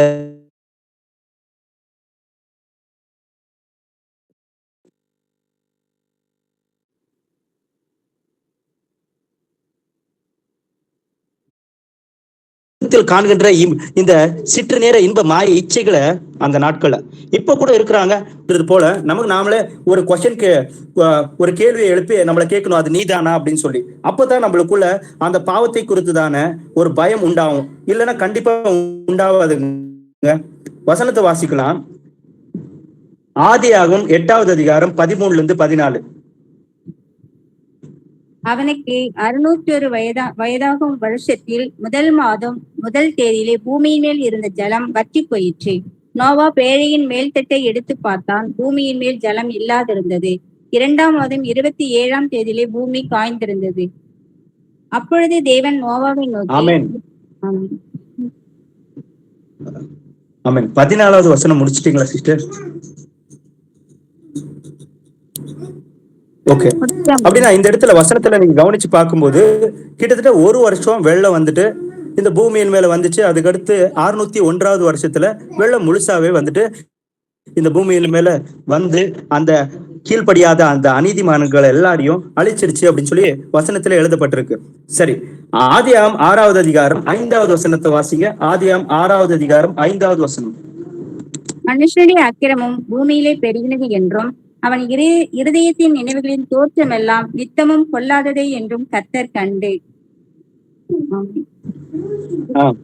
இதோ மனுஷனுடைய இருதயத்தின் நினைவுகள் எல்லாம் நித்தமும் பொல்லாதவைகள் என்று சொல்லி கர்த்தர் கண்டு, இருதயத்தை ஆராய்ந்து பார்க்கின்றவர். இதோ 20,000 ரூபாய், 15,000 ரூபாய், 5,000 ரூபாய், 10,000 ரூபாய் கொடுத்து வாங்குற இந்த மொபைல நான் இன்னைக்கு எங்க இருக்க, எந்த ஊர்ல இருக்க, என்ன பேசிட்டு இருக்க அப்படின்ற எல்லா காரியங்களையும் குறிச்சு என்ன வந்துட்டு ட்ராக் பண்ண முடியுது. இந்த அவருடைய சாயலால் உண்டாகப்பட்ட அவருடைய மூச்சு காற்றா இருக்கின்ற இதோ மனுஷர்களா இருக்கிற நாம் நம்மளுடைய இருதயத்தை நம்மளுடைய வாய்க்குள் சொல் பொறுக்கின்றதுக்கு முன்னமே அந்த சொல் என்ன அப்படின்றத நம்மளுடைய இருதயத்தை ஆராய்ந்து பார்க்கின்ற கர்த்தருக்கு தெரியாதா? அப்படிப்பட்ட கர்த்தர் மனுஷனுடைய இருதயத்தை பார்க்கும் பொழுது அவனுடைய இருதயத்தின் நினைவெல்லாம் நித்தமும் பொல்லாதவைகளாக இருந்தது அப்படின்றத கண்டு அவருடைய இருதயத்தில் மனஸ்தாபப்பட்டாரா. மனஸ்தாபப்பட்டு என்ன செய்தார் அப்படின்றத தொடர்ந்து 6வது வசனத்தை வாசிங்க. அப்படி தாம் பூமியிலே மனுஷனை உண்டாக்கினதற்காக கர்த்தர் மனஸ்தாபப்பட்டார், அது அவர் இருதயத்துக்கு விசனமாய் இருந்தது.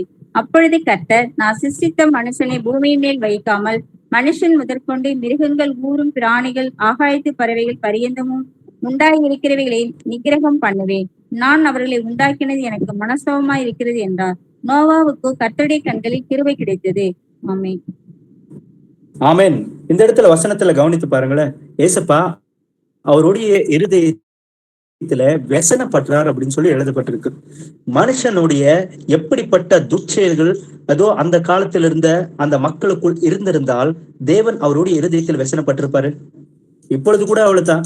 எபிரேயர் 6வது அதிகாரத்தில் எழுதப்பட்டிருக்கு, மீண்டும் கர்த்தரை அறிந்த பின்பும் வேண்டும் என்று சொல்லி துணிகரமாக பாவத்தை செய்ய தன்னை ஒப்பு கொடுத்து உலக ரீதியான இச்சைகளை நான் நிறைவேற்றிக் கொண்டு பின்பு கர்த்தர்கிட்ட வந்து அவர் கிருபை நிறைந்தவர் என்று சொல்லி நான் அறிந்தபடினால் அவர் அன்பான தேவன் என்று சொல்லி அறிந்ததுனால நான் அவர்கிட்ட மன்னிப்பை அடைய முடியும் அப்படின்னு சொல்லி நினைச்சிட்டு மீண்டும் தொடர்ந்து பாவ இச்சைக்குள்ள இருக்கிறவன் எப்படி இருக்கிறானா? கர்த்தரை व्यसனப்படுத்துகிறவனாக மட்டுமே இல்லை, நோ நாட்களின் மனுஷர்கள் காற்றும் கொஞ்சம் மெஞ்சினவர்களாகத்தான் இருக்கிறார்கள் இந்த காலத்தின் மக்களும் கூட. எப்படியாகவா? அவரை மீண்டும் கல்வாரி சிலுவையில் அறைந்தவர்களா அந்த மனுஷர்கள் ஒருவேளை நாமா என்று சொல்லி நமக்கு நாமே கேள்வி கேட்டு பார்த்துக்கணும். சரி, 11-12வது வசனத்தை வாசிங்க தொடர்ந்து. ஆதியாகமம் 6வது அதிகாரம் 11-12. பூமியானது தேவனுக்கு முன்பாக சீர்கெட்டதாக இருந்தது, பூமி கொடுமையினால் நிறைந்திருந்தது. தேவன் பூமியை பார்த்தார், இதோ அது சீர்கெட்டதாய் இருந்தது, மாம்சமான யாவரும் பூமி மேல் தங்கள் வழியை கெடுத்துக் கொண்டிருந்தார்கள். அப்பொழுது தேவன் நோவாவை நோக்கி, மாம்சமான யாவரின் முடிவும் எனக்கு முன்பாக வந்தது. அவர்களாலே பூமி கொடுமையினால் நிறைந்தது. நான் அவர்களை பூமியோடு கூட அழித்து போடுவேன். ஆமென். ஆமென். இதோ தேவன் பூமியை பார்க்கும் பொழுது அது முற்றிலுமாக அது கெட்டு போயிருந்தது அப்படின்னு சொல்லி எழுதப்பட்டிருக்கு இல்லைங்களா? சீர்குலைந்ததாக இருந்தது. கர்த்தர் இதை பார்க்கும் பொழுது மிகவும் அவர் வருத்தப்பட்டாரு, பேசனப்பட்டார் அப்படின்னு சொல்லி நம்ம பார்க்கிறோம். மிகவும் ஜனங்கள் கர்த்தருக்கு முன்பதாக அவர்களுடைய வழிகளை கெடுத்து கொண்டிருந்தார்கள் அப்படின்னு சொல்லி. அப்படின்னா கர்த்தருடைய வழிகளை எது அப்படின்னு சொல்லி ஆராய்ந்து பார்த்து அதன்படியாக நடந்து கொள்ள வேண்டும். எது கர்த்தருடைய வழி? கர்த்தருடைய வழி எப்படிப்பட்டதாக இருக்கும் என்று சொல்லி மத்தேயு 5வது அதிகாரத்துல இயேசுப்பா சொல்லி இருக்கிறாரு இல்லைங்களா? எப்படி இருக்கணுமா? அவருடைய பிள்ளைகளாகிய நாம் அவருடைய சாயல் கொண்டவர்களாக ஆவியில் எளிமை கொண்டவர்கள் பாக்கியவான்கள் அப்படின்னு சொல்லி எழுதப்பட்டிருக்கு. ஆவியில் பெருமை கொண்டவர்கள் துன்மார்க்கர்கள் அப்படின்றது தான் ஆப்போசிட் வேர்டு. சத்ருவானவனுடைய செயல் எப்போ நம்மளுக்குள்ள வரும்? பெருமை வரும் பொழுதுதான். அப்போ சாந்த குணம் உள்ளவர்கள் பாக்கியவார்கள், அவர்கள் இந்த பூமியை சுதந்திரத்து கொள்வார்கள் அப்படின்னு சொல்லி எழுதப்பட்டிருக்கு. அப்படின்னா முன்கோபம் உள்ள அந்த மனுஷர்கள் இந்த பூமியிலிருந்து எடுத்து போடப்படுவார்கள் அப்படின்றது தானே பொருள், அதுதானே அர்த்தம். அப்படித்தானே நம்ம எடுத்துக்கணும். ஏன் அப்படின்னு சொல்லி கேட்டீங்கன்னா, ஏசப்பா சொல்றாரு, உங்களிடத்தில் அன்பா இருக்கிறவங்களுக்கு மட்டுமே நீங்க அன்பை காமிச்சா நீங்க என்னப்பா அதிகமா செய்தது போல ஆச்சு. இத என்னை அறியாத புறஜாதிகளும் அக்கிரமக்காரர்களும் கூட செய்வாங்கப்பா. ஆனா நீங்க எப்படி இருக்கணும் அப்படின்னு சொல்லி கேட்டீங்கன்னா, நான் எப்படி வந்துட்டு நல்லார் பொல்லார் அப்படின்னு சொல்லி பார்க்காம எல்லார் மேலேயும் தோ நான் சிருஷ்டித்த சூரியன் ஒளி கொடுக்கும்படியாக கட்டளை எடுக்கிறேனே. ஒளி எல்லாருக்கும் தானே கிடைக்குது. மழை பெய்யும் போது எல்லார் மேல தானே மழை பெய்யும்படியாக செய்கிறேன். அப்படியாகத்தான் நீங்க நியாயத்தை தீர்க்கிறது உங்களுடைய காரியம் கிடையாது. நீங்க என்னுடைய சாயலோடு கூட நீங்க நடந்து கொண்டு மன்னித்து நேசித்து அன்பு கூர்ந்து இதோ எனக்கானவைகளை தேடி அதே நாடி அதன்படியாக நீங்க நடந்து கொள்ளுங்க, அவ்வளவுதான் அப்படின்னு சொல்லி அவருடைய பாதத்தின் அடிச்சவர்களை நம்மளுக்கு காமிச்சு போயிருக்கிறாரு. அதன்படியாக நடக்கிறது அவருடைய வழிகள். ஆனா மனுஷர் தங்களுடைய வழிகள் அப்படின்ற சில வழிகளை தேர்ந்தெடுத்து நடக்கிறாங்க. எது கர்த்தருக்கு முன்பதாக மிகவும் சுலபமான வழி அப்படின்னு சொல்லி கேட்டீங்கன்னா, மனுஷர்களுடைய கண்களுக்கு முன்பதாக ஒரு சுலபமா இருக்கிற ஒரு வழி உண்டு. அது கடைசியில என்னவா இருக்குமா? அதுதான் மரணத்தின் வழியா இருக்கும் அப்படின்னு சொல்லி எழுதப்பட்டிருக்கு இல்லைங்களா? மனுஷருடைய கண்களுக்கு நன்மையா தோன்றுகின்ற ஒரு வழி உண்டு, அது கடைசியிலோ அது முடிவோ மரணம் அப்படின்னு சொல்லி எழுதப்பட்டிருக்கும் இல்லைங்களா? என்னப்பா மரணம் அப்படி சொல்லி இந்த உலகத்துல எதெல்லாம் நான் அச்சீவ்மெண்ட் அப்படி சொல்லி நினைச்சிட்டு அது எல்லாத்தையும் அடிடும் அப்படின்றதுக்காக கர்த்தரை உதறி தள்ளிட்டு வாழ்க்கையில ஓட ஆரம்பிப்போம். அது எல்லாமே தான் சுலபமான வழி. இந்த உலகத்துல படம் சேர்க்கறது ஈஸிங்க. இந்த உலகத்துல வந்துட்டு பேர் புகழை சம்பாதிக்கிறது ஈஸிங்க. இதோ ஒரு யூடியூப் சேனலை ஸ்டார்ட் பண்ணிட்டு அதுல இருந்து படத்தை எப்படி சம்பாதிக்கலாம் அப்படின்னு சொல்லி நினைச்சு அதை நடைமுறை வாழ்க்கையில கொண்டு வர்றது மிக மிக ஈஸிங்க. இப்படிப்பட்ட எவ்வளவோ செயல்களை நம்ம இதோ மனுஷனுடைய கண்களுக்கு செவ்வையாக தோன்றுகின்ற அந்த வழி அப்படின்னு சொல்லி பாக்குற அந்த எல்லா வழிகளும் சுலபமான வழியாக இருக்கிறது இல்லைங்களா? அதற்காகத்தான் மனுஷர்கள் இன்னைக்கு கர்த்தருடைய சத்தத்துக்கு செவி சாய்க்காம, இல்ல ஏசப்பா எனக்கு எவ்வளவு கமிட்மெண்ட் இருக்கு தெரியுங்களா உங்களுக்கு அப்படின்னு சொல்லி தங்களுடைய வழிகளை கெடுத்து கொள்ளுகிறவர்களை போல இருக்கிறாங்க. ஆனா ஏசப்பா இருதயத்தை பார்த்து கொண்டு தான் இருக்கிறார். ஒவ்வொரு நாளும் எதை குறித்து யோசிக்கிறார்?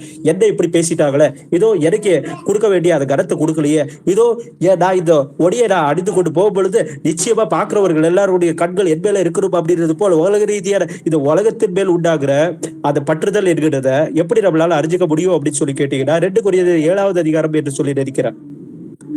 லௌகீக துக்கமோ மரணத்தை பிறப்பிக்கும் அப்படின்னு சொல்லி எழுதப்பட்டிருக்கு இல்லைங்களா? அப்படியாகத்தான் லௌகீக சந்தோஷமும் கூட நம்மளுக்கு மரணத்தை தான் பிறப்பிக்கும். லௌகீக சந்தோஷம் என்கிறது என்ன? நீங்க அழகா இருக்கீங்க அப்படின்னு சொன்னா இருதய மகிழ்தான். ஆஹா எவ்வளவு அழகா போதிக்கிறீங்க அப்படின்னு சொன்னா இருதயம் மட்டும் மகிழ்ச்சியா இருக்கா? இதுக்கெல்லாம் நீங்க மகிழ்ந்து இருக்க கூடாது, இதுக்கெல்லாம் நீங்க சந்தோஷப்படக்கூடாது அப்படின்னு சொல்லி இயேசுப்பா சொல்றாரு இல்லைங்களா? எதுக்காக நீங்க சந்தோஷப்படணும் அப்படின்னு சொன்னா, பரலோகத்தில் உங்களுடைய பேர்கள் எழுதப்பட்டிருக்கும் என்கிறதுக்காக நீங்க சந்தோஷப்படுங்கப்பா, இதுக்கெல்லாம் நீங்க சந்தோஷப்படாதீங்க அப்படின்னு சொல்லி இயேசுப்பா சொன்னாரு இல்லைங்களா? ஏசுப்பா இந்த உலகத்துல மனுஷகுமாரனா வந்த நாட்கள்லயும் அவ்வளவுதான் அவரும் இப்படியாத்தான் நடந்து கொண்டாங்க. நான் மனுஷனால வருகின்ற அந்த மகிமையை தேடுவதில்லை, இதோ ஒரே தேவனாகிய கர்த்தரிடத்திலிருந்து வருகின்ற அந்த மகிமையை தான் நான் தேடுறேன் அப்படின்னு சொல்லி அவருடைய மாம்ச சாயல்ல நடந்து காமித்து, நீங்களும் மனுஷர்களா இருக்கிற நீங்களும் நான் மாம்ச சாயலில் நடந்து காமித்ததன் படியாக நடந்து கொள்ளுங்கள், நான் ஜபித்ததன் படியாக ஜபியுங்கள். நான் எப்படியாக என்னுடைய தெய்வத்துவத்தோடு கூட உறவிற்குள் ஐக்கியத்துக்குள் இருந்தனோ அந்த ஐக்கியத்தை நீங்கள் எப்படி பெற முடியும் என்கின்றதை நான் என்னுடைய நடக்கையின் மூலியமாக என்னுடைய பாதத்தின் அடிச்சவர்களை உங்களுக்கு காமித்து போயிருக்கிறேன் அப்படின்னு சொல்லி இயேசுப்பா சொல்லி இருக்கிறாரு இல்லைங்களா? அதன்படியாக நடந்து கொண்டால் நிச்சயமாக இதோ நோ நாட்களின் போல இருக்கின்ற இந்த நாட்களில் கர்த்தருடைய வருகை சம்பவிக்க போதே இந்த வருகையில நிச்சயமா இந்த ஆக்கினிலிருந்து நம்ம தப்பித்துக் கொள்வோம். இல்லை என்றால் நிச்சயமாக நம்ம கைவிடப்படுவோம். அதனாலதான் ஆண்டவர் வந்துட்டு இந்த பைபிள் ஸ்டடியில இந்த காரியங்கள் எல்லாத்தையும் பேசிக் கொண்டிருக்கிறார். 2 பேதுரு 2வது அதிகாரம் 5-6. 2 பேதுரு 2வது அதிகாரம் 5-6. பூர்வ உலகத்தையும் தப்பவிடாமல் நீதியை பிரசங்கித்தவனாகிய நோவா முதலான 8 பேரை காப்பாற்றி அவபக்தியுள்ளவர்கள் நிறைந்த உலகத்தின் மேல் ஜலப்பிரளயத்தை வரப்பண்ணி சோதோம் கோமோரா என்னும் பட்டணங்களையும் சாம்பலாக்கி கவிழ்த்து போட்டு ஆக்கினைக்குள்ளாக தீர்த்து பிற்காலத்திலே அவபக்தியாய் நடப்பவர்களுக்கு அவைகளை திஷ்டாந்தமாக வைத்து. ஆமென். ஆமென். இந்த இடத்துல நம்ம பாக்குறோம் பாருங்களேன், பூர்வத்திலே அவபக்தியாக நடந்தவர்கள் அப்படின்னு சொல்லி பாக்குறோமே. அவபக்தியாக நடந்தவர்கள் என்று சொன்னால் என்ன? பக்திய காமிக்கணுமா இருந்துச்சு. பக்தினா என்ன?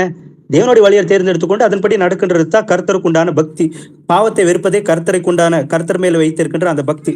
அந்த பூர்வத்தார்கள் எப்படி நடந்து கொண்டார்களோ அவர்கள் எல்லாருமே தங்களுடைய இருதயத்தை பாவத்துக்கு விளக்கவில்லை. அவர்கள் இதோ மிகவும் பாவத்தின் மேல் பிரியம் வைக்கின்றவர்களை போல கர்த்தருடைய வசனத்தை அசட்டை செய்தார்கள். அசட்டைக்காரனா இருந்த ஏதமை போல கர்த்தருடைய வார்த்தையை அவன் எப்படியாக அசட்டை செய்தானா? சிற்று நேர இன்பத்துக்காக. அப்படியாகத்தான் இவங்களும் சிற்று நேர இன்பத்துக்காகத்தான். ஆனா நாம இப்படி இருக்கக்கூடாது அப்படின்றதுக்காகத்தான் ஏசப்பா கிளியரா சொல்லி இருக்கிற இதோ. ஆனா சுவிசேஷத்தை நீதியை பிரசங்கித்தவனான நோவா முதல் கொண்டு அப்படின்னு சொல்லி எழுதப்பட்டிருக்கு இல்லைங்களா? நீதியை பிரசங்கித்த நோவாவை தேவன் அந்த இடத்துல இருந்து மீட்டு எடுத்தார். அந்த வெள்ளத்துல அவன் அழிஞ்சு போல. அவன் மட்டுமே நீதியை பிரசங்கித்தானா அப்படின்னு சொல்லி கேட்டீங்கன்னா அவன் மட்டுமே நீதியை பிரசங்கிக்கல. அவனோடு கூட அவனுக்கு இன்னும் முன்னாடி ஆதாம்ல இருந்து தொடங்கி அந்த 10 தலைமுறை யாரெல்லாம் இருந்தாங்களோ, ஆதாம், சேத்து, ஏனோசு, கேனானு, மகலாயலு, ஏரேது, ஏனோக்கு, மதஷேலு, லாமைக்கு, இவங்க எல்லாருமே கூட நீங்க செய்து கொண்டிருக்கிறது தவறு, கர்த்தருக்கு விரோதமா பாவத்தை செய்து கொண்டிருக்கீங்க, இதோ படைத்தவரை தேடுங்க, படைப்புகள் பின்னாடி போவாதீங்க அப்படின்னு சொல்லி அவங்க எல்லாருக்குமே அவங்க அதட்டி இருப்பாங்க. எல்லா காரியங்களையும் அவங்களுக்கு முன் குறித்து சொல்லும் போது அவங்க எல்லாம் உதாசீனம் செய்திருப்பாங்க. ஆமாவா, கடவுளை நீ பார்த்துருக்கிறியா? ஐயோ அதெல்லாம் நாங்க பார்க்கலப்பா, உடுப்பா அப்படின்றது போல உலகத்தின் காரியங்களை களி கூறுது கொண்டு சரி பிரேயர் பண்றவங்க போல இல்ல அந்த காலத்துல இருந்தவங்க எல்லாரையும் நீங்க நினைச்சு பாருங்களேன். எல்லாருமே கிறிஸ்டியன்ஸ் தான். கிறிஸ்டியன் வேர்டு அது இல்லைங்களா? ஏன்னா ஆதாம்ல இருந்து தானே எல்லா சந்ததியுமே பொருந்துச்சு. அதுக்கடுத்து அவங்க எல்லாருமே ஆமாப்பா நானும் தேவனுடைய பிள்ளைகள் அப்படின்னு சொல்லி அழைக்கப்படுகிறவர்கள் போலத்தான் பேரின் தோற்றத்தில் அப்படித்தான் வெளியரங்கமா வெளிப்பட்டுறாங்க, தெரிஞ்சாங்க. எப்படி அப்படின்னு சொல்லி கேட்டீங்கன்னா, நீங்க காயனுடைய பிள்ளைங்களுக்கு அவன் பேர் வைக்கும்போது பாருங்களேன், அவங்க பசங்களுக்கு கூட கர்த்தருடைய பிள்ளைகளுக்கு என்னெல்லாம் பேர் வச்சாங்களோ அப்படிப்பட்ட பேர்களை தான் அவங்களுக்கு வச்சிருப்பான். லேமேக்கு அப்படின்றதா இருக்கட்டும், இல்லைன்னா வந்துட்டு ஏனோக்கு அப்படின்றதா இருக்கட்டும். ஏனோக்குன்ற அந்த பேரை மட்டுமே எடுத்துக்கோங்களேன். கர்த்தருக்கு மிகவும் நெருக்கமா இருக்கிறவன் அப்படின்றது தான் ஏனோக் அப்படின்ற அந்த பேருக்கு உண்டான அர்த்தம். காயனுக்கு கர்த்தருக்கு மேல அன்பு கூறுகிறதோ, கர்த்தர்னா யாருன்னு கூட தெரியாத அளவுக்கு தான் அவனுடைய கீழ்ப்படியாம இருந்துச்சு அப்படின்னு சொல்லி நம்ம பாக்குறோம். இவனுக்கும் கர்த்தருக்கு எந்த விதமான உறவே கிடையாது. ஆனா அவனுடைய பிள்ளைக்கு பேர் வைக்கிற ஆனோக்கு அப்படின்னு சொல்லி இல்லைங்களா? கர்த்தரோடு கூட மிகவும் உறவுக்குள்ள அந்யோன்யமா இருக்கிற மனுஷன் அப்படின்னு சொல்லி. இப்படித்தான் இந்த காலத்துலயும் நம்ம பாக்குறோம். எவ்வளவோ பேர் கிறிஸ்தவர்கள் அப்படின்னு சொல்லி பேருங்க வைத்து கொண்டுதான் இருக்கிறாங்க. பேர் கிறிஸ்தவர்கள் எல்லாம் கர்த்தர் நிச்சயமா உதறி தள்ளிடுவார் இல்லைங்களா? இருதயத்தை ஆராய்ந்து பார்க்கின்ற தேவனுக்கு யார் தன்னுடைய பிள்ளை அப்படின்றது ஏசுப்பா கிளியராகவே தெரியும். அந்த நாட்கள்ல பூர்வ காலத்தில் இருந்த அந்த அவபக்தியில் நிறைந்திருந்த அந்த மனுஷர்கள் தேவனை அறிந்திருந்தும் தேவனை அசட்டை செய்த அந்த மனுஷர்களை கர்த்தர் தங்களுடைய தீர்க்கதரிசிகளை கொண்டு அவர்களை உபதேசித்து அதற்றிருக்கிறார்கள் என்கிறதுக்கு சான்றா ஒரு வசனத்தை வாசிக்கலாம். யூதா 1வது அதிகாரம் 14-16. யூதா 1 அதிகாரம் 14-16. ஆதாமுக்கு 7ஆம் தலைமுறையான ஏனோக்குக்கும் இவர்களை குறித்து இதோ எல்லாருக்கும் நியாயத்தீர்ப்பு கொடுக்கிறதற்கும் அவர்களில் அவபக்தியுள்ளவர்கள் யாவரும் அவபக்தியாய் செய்து வந்த சகல அவபக்தியான கிரியைகளின் நிமித்தமும் தமக்கு விரோதமாய் அவபக்தியுள்ள பாவிகள் பேசின கடின வார்த்தைகள் எல்லாவற்றின் நிமித்தமும் அவர்களை கண்டிக்கிறதற்கும் ஆயிரமான தமது பரிசுத்தவான்களோடும் கூட கர்த்தர் வருகிறார் என்று முன்னறிவித்தான். இவர்கள் முறுமுறுக்கிறவர்களும் முறையிடுகிறவர்களும் தங்கள் இச்சைகளின்படி நடக்கிறவர்களுமாய் இருக்கிறார்கள். இவர்களுடைய வாய் இருமாப்பானவைகளை பேசும், தற்பொழிவுக்காக முகஸ்துதி செய்வார்கள். ஆமென். ஆமென். பாத்தீங்க இல்லைங்களா? வசனத்துல நம்ம கவனிச்சு பார்க்கும்போது ஏனோக்கு நோவா பொறுக்கிறதுக்கு ஜஸ்ட் ஒரு 69 வருஷத்துக்கு முன்னாடி உயிரோடு இருந்த அந்த ஏனோக்கு அவன் உயிர் வாழ்ந்த அந்த நாட்களில் எல்லாம் கர்த்தருக்கு சாட்சி கொடுக்கின்ற பிள்ளையாக, எப்பொழுது நம்ம சாட்சி கொடுக்காம போயிடுவோம், எப்பொழுது நம்ம வந்துட்டு கர்த்தர் நம்ம எதற்காக அழைத்தாரோ, எதற்காக நம்மை தேர்ந்தெடுத்து கொண்டாரோ அந்த காரியங்களை நாங்கள் செய்யாமலே போறது எப்பொழுது அப்படின்னு சொல்லி கேட்டீங்கன்னா, இந்த உலகத்தின் மேல் வருகின்ற அந்த மாய இச்சையினால தான், இந்த உலகத்தின் மேல் வருகின்ற அந்த ஒரு பற்றுதல்னால தான் நம்ம வந்துட்டு இல்ல பிரதர் இந்த கமிட்மெண்ட்ஸ் இருக்கே அதனால தான் அப்படின்னு சொல்லி தள்ளி போட்டுட்டே இருப்போம். ஆனா இவங்க யாருமே அப்படி இருக்கவே இல்லை. இவங்க எல்லாரையுமே நாங்க பார்க்கும்போது இந்த வசனத்தின் மூலியமா புரிஞ்சுக்க முடியும். இவங்க எல்லாருமே இப்படியாகத்தான் அந்த அவபக்தியில் நிறைந்த அந்த பூர்வ காலத்தின் மனுஷர்களை தேவன் கர்த்தர் ஏதோ ஆயிரமான ஏதோ தூதர்களோடு வந்து நிச்சயமாக நீங்க கர்த்தருக்கு விரோதமா செய்த எல்லா வார்த்தைகளுக்கும், கர்த்தருக்கு விரோதமா செய்த எல்லா பாவத்துக்கும் தேவன் நிச்சயமா நியாயத்தை தீர்ப்பாங்க கண்டிப்பாரு அப்படின்னு சொல்லி அதட்டி இருப்பாங்க இல்லைங்களா? அதட்டும் போது கூட அவர்கள் என்ன செய்தாங்களா? இருமாப்பான இருதயம் உள்ளவர்களாக தேவனுடைய சத்தத்துக்கு செவி சாய்க்கவே இல்லை இல்லைங்களா? ஏதோ சொல்றாரு அப்படின்றது போலத்தான் எடுத்துக்கினாங்க. அப்படின்னா இவர் எப்படி நடந்திருக்கிறாரோ, இது அவர்களுடைய முன் பிதாக்களாக இருந்த ஆடாம், சேத்து, ஏனோஷ், கேனேன், மகாலயேல், ஏரேது இவர்கள் எல்லாருமே இப்படியாகத்தான் அவங்க உயிரோடு இருந்த நாட்கள் வரைக்குமே இதோ நீதியை பிரசங்கித்திருப்பார்கள். அவருடைய பிள்ளைகளாகிய நாம கூட இந்த கடைசி நாட்கள்ல நீதியை பிரசங்கிக்கிறவர்களா இருக்கணுமே. ஒருவேளை நம்ம இல்லாம இருக்கிறோமா? அப்படி இல்லை அப்படின்னு சொல்லி சொன்னா அதுக்கு உண்டான காரணம் என்ன அப்படின்னு சொல்லி ஏசப்பா நம்மளை கேட்பார். நான் கர்த்தரா இருக்கிறேன், எனக்கு உண்டான கனம் எங்க? நான் தகப்பனா இருக்கிறேனே, எனக்கு செலுத்த வேண்டிய அந்த மகிமையும் கனமும் எங்க அப்படின்னு சொல்லி கேட்பாரு இல்லைங்களா? இவங்க கர்த்தரை கனப்படுத்தினாங்க. அவரோட பிள்ளைகளாகிய நாமும் நம்மளுடைய நடக்கையின் மூலியமாக கர்த்தர் நம்மை எதற்காக அழைத்தாரோ, எதற்காக தேர்ந்தெடுத்து கொண்டாரோ, இந்த உலகத்தின் கடைசி பரியந்தம் வரைக்குமே நீங்க எனக்கு சாட்சிகளாக இருக்க வேண்டும் என்று சொன்னாரே, அவர்கள் இப்படியாகத்தான் சாட்சிகளாக இருந்தார்கள். இந்த அழிந்து போகிற இந்த உலகத்தின் செயல்களுக்கு அவர்களை தங்களை ஒரு காலமும் ஒப்பு கொடுக்கவில்லை, அதை பின்பற்றி அதை நாடி தேடவும் இல்லை அப்படின்றத நம்ம வசனத்துல பாக்குறோம். லேமெக் அதனால தான் இதோ நோவா பொறுக்கும்போது கர்த்தர் சபித்த இந்த பூமியில் எங்களுக்கு வந்திருக்கிற இந்த கை கஷ்டத்திலையும் உபதிரவத்திலையும் கர்த்தர் நமக்கு ஒரு பிள்ளையை கொடுத்திருக்கிறான் அப்படின்னு சொல்லி அவனுக்கு இளைப்பாறுதல் அப்படின்ற பேரை வைக்கிறாங்க. நோவா அப்படின்ற பேருக்கு அர்த்தம் வந்துட்டு இளைப்பாறுதல் இல்லைங்களா? இளைப்பாறுதலா இருப்பான்ப்பா இந்த பையன் அப்படின்னு சொல்லிட்டு தான் அவனுக்கு பேரே வச்சாங்க அப்படின்னு சொல்லி நம்ம வசனத்துல கவனிக்கிறோம். அப்படின்னா ஆதாம்ல இருந்து தொடங்கி லேமெக்கு வரைக்குமே அந்த வெள்ளத்துல அழிஞ்சு போற எல்லா மனுஷர்களுக்கும் உபதேசிச்சிருக்காங்க. ஆனா அந்த வார்த்தைக்கு அவங்க செவி சாய்க்கவே இல்லை. செவி சாய்க்காதபடிக்கு அவர்கள் கீழ்ப்படியாமல் போனாங்க. அதுக்கு முழு காரணம் உலக ரீதியான கமிட்மெண்ட்ஸ். இந்த உலகத்தை அடியணும், இந்த உலகத்தை தேடணும், அதை நான் அடிஞ்சு தேர்ந்துட்டேன்னா நிச்சயமா என்னுடைய பிள்ளைங்க நல்லா இருப்பாங்க, இது நல்லா இருக்கும் அப்படின்ற ஃபியூச்சர் பிளானிங்ஸ். அதனாலதான் ஏசப்பா சொன்னாங்க நமக்கு ஃபியூச்சர் ஏசப்பா தாங்க, அந்த காரியத்தை குறித்து தான் நம்ம யோசிக்கணும் அப்படின்றது தான் ஏசப்பா அதற்காகத்தான் நம்மளை தேர்ந்தெடுத்து கொண்டாரு அப்படின்றத நம்ம மறக்கவே கூடாது. யூதா புத்தகத்தை வாசிங்க, முதல் அதிகாரம் 6-8. யூதா முதல் அதிகாரம் 6-8. தங்களுடைய ஆதி மேன்மையை காத்துக் கொள்ளாமல் தங்களுக்குரிய வாசஸ்தலத்தை விட்டுவிட்ட தூதர்களையும் மகா நாளின் நியாய தீர்ப்புக்கென்று நித்திய சங்கிலிகளினாலே கட்டி அந்த அந்தகாரத்தில் அடைத்து வைத்திருக்கிறார். அப்படியே சோதோம் குமோரா பட்டணத்தார்களும் அவைகளில் சூழ்ந்த பட்டணத்தார்களும் அவர்களைப் போல விபச்சாரம் பண்ணி அந்நிய மாம்சத்தை தொடர்ந்து நித்திய அக்கினியின் ஆக்கினியை அடைந்து திருஷ்டாந்தமாக வைக்கப்பட்டிருக்கிறார்கள். அப்படி போலவே சொப்பனக்காரராகிய இவர்களும் மாம்சத்தை அசுசிப்படுத்தி கொண்டு கர்த்தத்துவத்தை அசட்டை பண்ணி மகத்துவங்களை தூஷிக்கிறார்கள். ஆமென். ஆமென். இந்த இடத்துல நீங்க கவனிச்சு பாருங்களேன், அவர்களுக்கு நித்தியமான ஒரு இடம் அப்படின்றத கர்த்தர் வந்துட்டு அப்பொழுது இருந்த தேவனுடைய பிள்ளைகளுக்கு ஒரு நிரந்தரமான இடம் எதுங்க? கர்த்தர் எங்க இருக்கிறாரோ அந்த இடத்துல அவருடைய பிள்ளைகளாகிய நாம் இருக்கணும் அப்படின்னு சொல்லிட்டு தான் அந்த வாசஸ்தலம் வேண்டாம் அப்படின்னு சொல்லி அவர்களுக்குள்ள நிர்ணயித்து கொண்டாங்களா.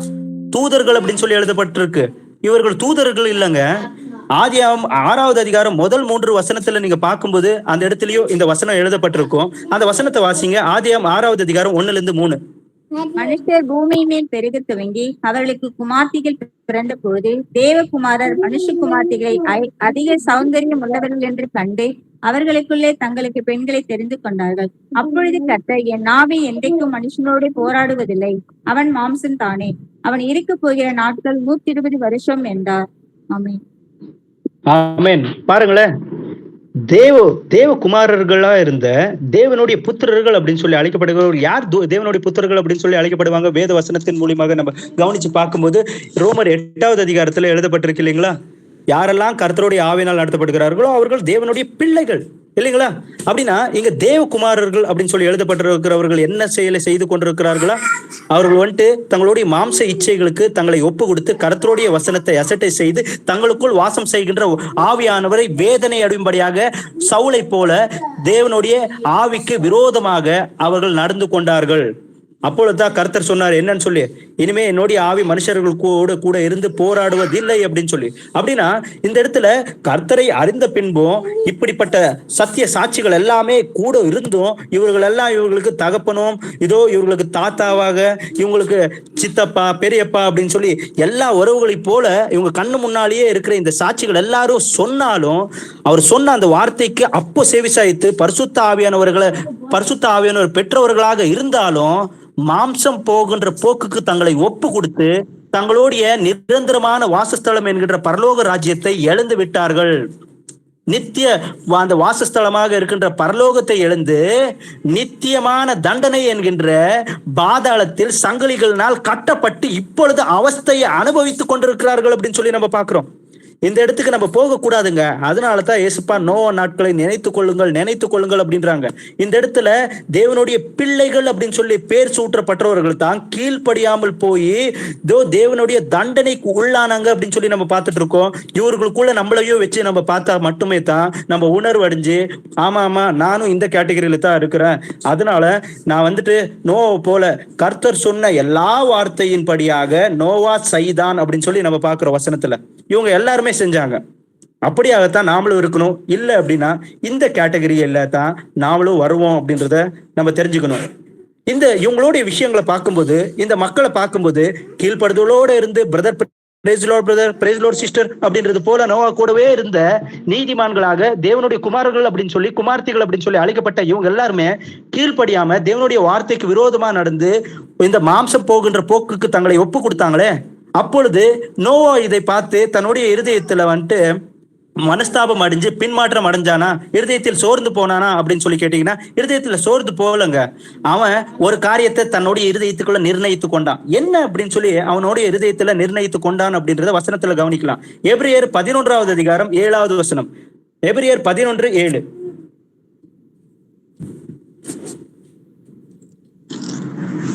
விசுவாசத்தினாலே நோவா தற்காலத்திலே காணாதவைகளை குறித்து தேவ எச்சரிப்பு பெற்று பயபக்தி உள்ளவனாகி தன் குடும்பத்தை ரட்சிப்பதற்கு பேழையை உண்டு பண்ணினான்.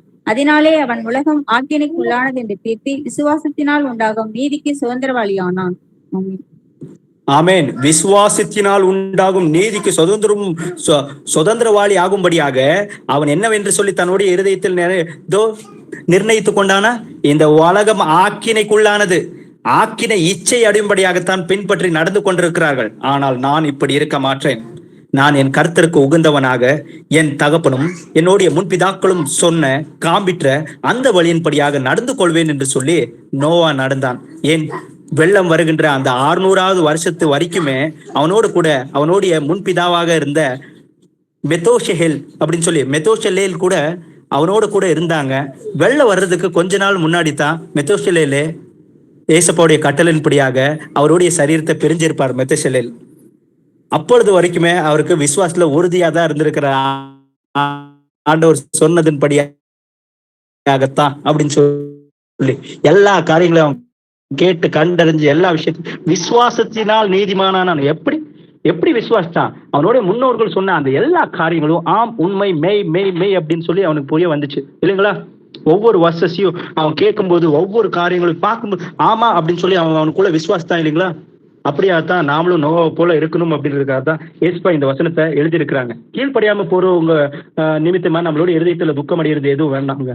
அவங்களால நம்மளோட இருதயத்துல சோர்வு அடைகிறது வேணாம். இந்த காரியங்களை தான் ஏசுப்பா சொன்னாங்க. அநேகர் வந்துட்டு இருதயத்துல சோர்ந்து போவாங்கப்பா, ஆனா கடைசி வரைக்கும் யாரெல்லாம் நிலைத்திருப்பாங்களோ அவங்க தப்பா ரட்சிக்கப்படுவாங்க அப்படின்னு சொல்லி ஏசுப்பா மத்தாய் 10வது அதிகாரத்திலையும் மத்தாய் 24வது அதிகாரத்திலையும் சொல்லி இருக்கிறாரு. அதனால நம்ம இருதயம் எப்படி இருக்கணும்? ஆண்டவருடைய வருகையில நோவா போல இருக்கணும். நோவுடைய இருதயத்தை இப்படியாக திருடப்படுத்தினவர் யார் அப்படின்னு சொல்லி கேட்டீங்கன்னா, விசுவாசத்தை தொடங்கினவரும் நிறைவேற்றுகின்றவருமாக இருக்கின்ற பரிசுத்த ஆவியானவராகிய நம்ம தேவனாகிய கர்த்தருடைய ஆவியினால தான் அவன் அவ்வளவு விசுவாசம் கொண்டவனாக இருக்கிறான். இப்பொழுது கூட அவ்வளவுதான் நமக்குள் இருந்து பாவத்தை குறித்தும் நீதியை குறித்தும் இதோ நியாய தீர்ப்பை குறித்தும் கண்டித்து உணர்த்தி என்ன பார்த்து கொண்டிருக்கிறாய், எதை செய்து கொண்டிருக்கிறாய், எதை பேசிக் கொண்டிருக்கிறாய், எதை விரும்பி கொண்டிருக்கிறாய் அப்படின்னு சொல்லி கண்டித்து பேசிக் கொண்டிருக்கிறாரே. இந்த இடத்திலிருந்து நீ விட்டு விலகி வா அப்படின்னு சொல்லி யோனாவை கூப்பிடுறது போல நீ இங்க என்ன பண்ணிட்டு இருக்க அப்படின்றது போல கொஸ்டின் கேட்டுட்டு இருக்கிறவர் வேற யாரும் இல்லைங்க, பரிசுத்த ஆவியானவர் தான். அவரை இன்னைக்கு நம்ம அசட்டை செய்துட்டோம்னா நிச்சயமா கர்த்தரோட வருகையில நம்ம அவர் முன்னாடி நிக்கவே முடியாது. நம்ம வேணா அவருடைய நாமத்துல ஞானஸ்தானம் எடுத்துட்டோம் அப்படின்னு சொல்லி அந்த ஒரு நிச்சயத்துல நம்ம காத்து கொண்டிருக்கிறவங்களா இருந்து, இல்ல பிரதர் நாள்ல இருந்து அதன்படி நடக்கலான் இருக்கேன், நாள்ல இருந்து வீட்டு சபைக்கு போலாம் அப்படின்னு இருக்கேன், டிசிப்ளினா நான் பிஹேவ் பண்ணலான் இருக்கேன், இல்ல பிரதர் அப்படின்றது போல இருக்கிற எல்லாருக்குமே அவ்வளவுதான். ஏசுப்பா நாளைக்கு இல்ல, இதுவே ரட்சிப்பின் நாள், இதுதான் ரட்சிப்பு நாள் அப்படின்னு சொல்லி வசனம் சொல்லுது. அதனால இன்னைக்கே நம்ம தேவனுடைய வார்த்தையை நிறைவேற்றுகின்ற பிள்ளைகளாக இருக்கணும். ஏன் அப்படின்னு சொல்லி கேட்டீங்கன்னா, நாம் இருக்கின்ற இந்த காலம் நோவா நாட்களின் காலத்து போல இருக்கு. அதனால நோவா காலத்தில் இருக்கின்ற அந்த மனுஷனுடைய உள்ளம் எப்படி இருந்துச்சோ அப்படியாகத்தான். வாசிங்க 2 தீமோத்தி 3வது அதிகாரம் 1-5.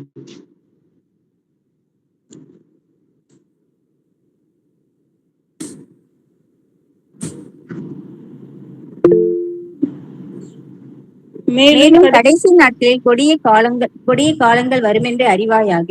எப்படி எனில், மனுஷர்கள் தற்பிரியராயும் பணப்பிரியராயும் வீம்புக்காரராயும் அகந்தை உள்ளவர்களாயும் தூஷிக்கிறவர்களாயும் தாய் தகப்பன்மாருக்கு கீழ்ப்படியாதவர்களாயும் நன்றி எறியாதவர்களாயும் பரிசுத்தம் இல்லாதவர்களாயும் சுபாவ அன்பில்லாதவர்களாயும் இணங்காதவர்களாயும் அவதூறு செய்கிறவர்களாயும் இச்சையடக்கம் இல்லாதவர்களாயும் கொடுமையுள்ளவர்களாயும் நல்லோரை பகைக்கிறவர்களாயும் துரோகிகளாயும் பிரிகரம் உள்ளவர்களாயும் இருமாப்புள்ளவர்களாயும் தேவ பிரியராய் இராமல் சுகப பிரியராயும் தேவ பக்தியின் வேஷத்தை தரித்து அதன் பலனை மறுதலிக்கிறவர்களாயும் இருப்பார்கள்.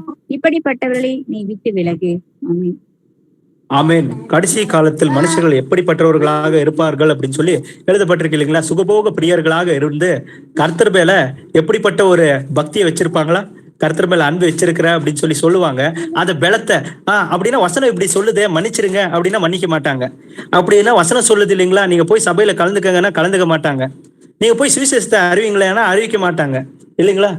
இப்படியாகத்தான் இதோ கடைசி நாட்கள் இருக்கின்ற அந்த மனுஷர்கள் கர்த்தருடைய பலத்தை அறிந்திருந்தோ அதை மறுதளிக்கின்றவர்களாக இருப்பாங்க, சுகபோக பிரியர்களாக இருப்பாங்க, வீம்புக்காரர்களா இருப்பாங்க அப்படின்னு சொல்லி நம்ம பாக்குற. இதன்படியாகத்தான் அந்த நாட்கள்ல மனுஷர்கள் இருந்தாங்க. ஒருவேளை இந்த கேட்டகரியில நான் இருக்கிறேன்னா அப்படின்னு சொல்லி அந்த வசனத்தை என்னையே வச்சு நம்மளையே வச்சு அப்படியே நினைச்சு பார்க்கணும். எப்படி வந்துட்டு ஒரு சகோதரர் மேல நம்ம அன்பு நம்ம வச்சிருக்கிறோமா இல்லையா அப்படின்றத 1 Corinthians 13வது அதிகாரத்தை எடுத்து வாசிக்கும் போது, ஆமா அன்பு வந்துட்டு அது வந்துட்டு எல்லாரையும் நேசிக்கும், எல்லாத்தையும் நம்பும், எல்லாரையும் வந்துட்டு யார் மேலேயும் பகை வச்சுக்காது அப்படின்னு சொல்ல வசனம் எழுதப்பட்டிருக்கு இல்லைங்களா?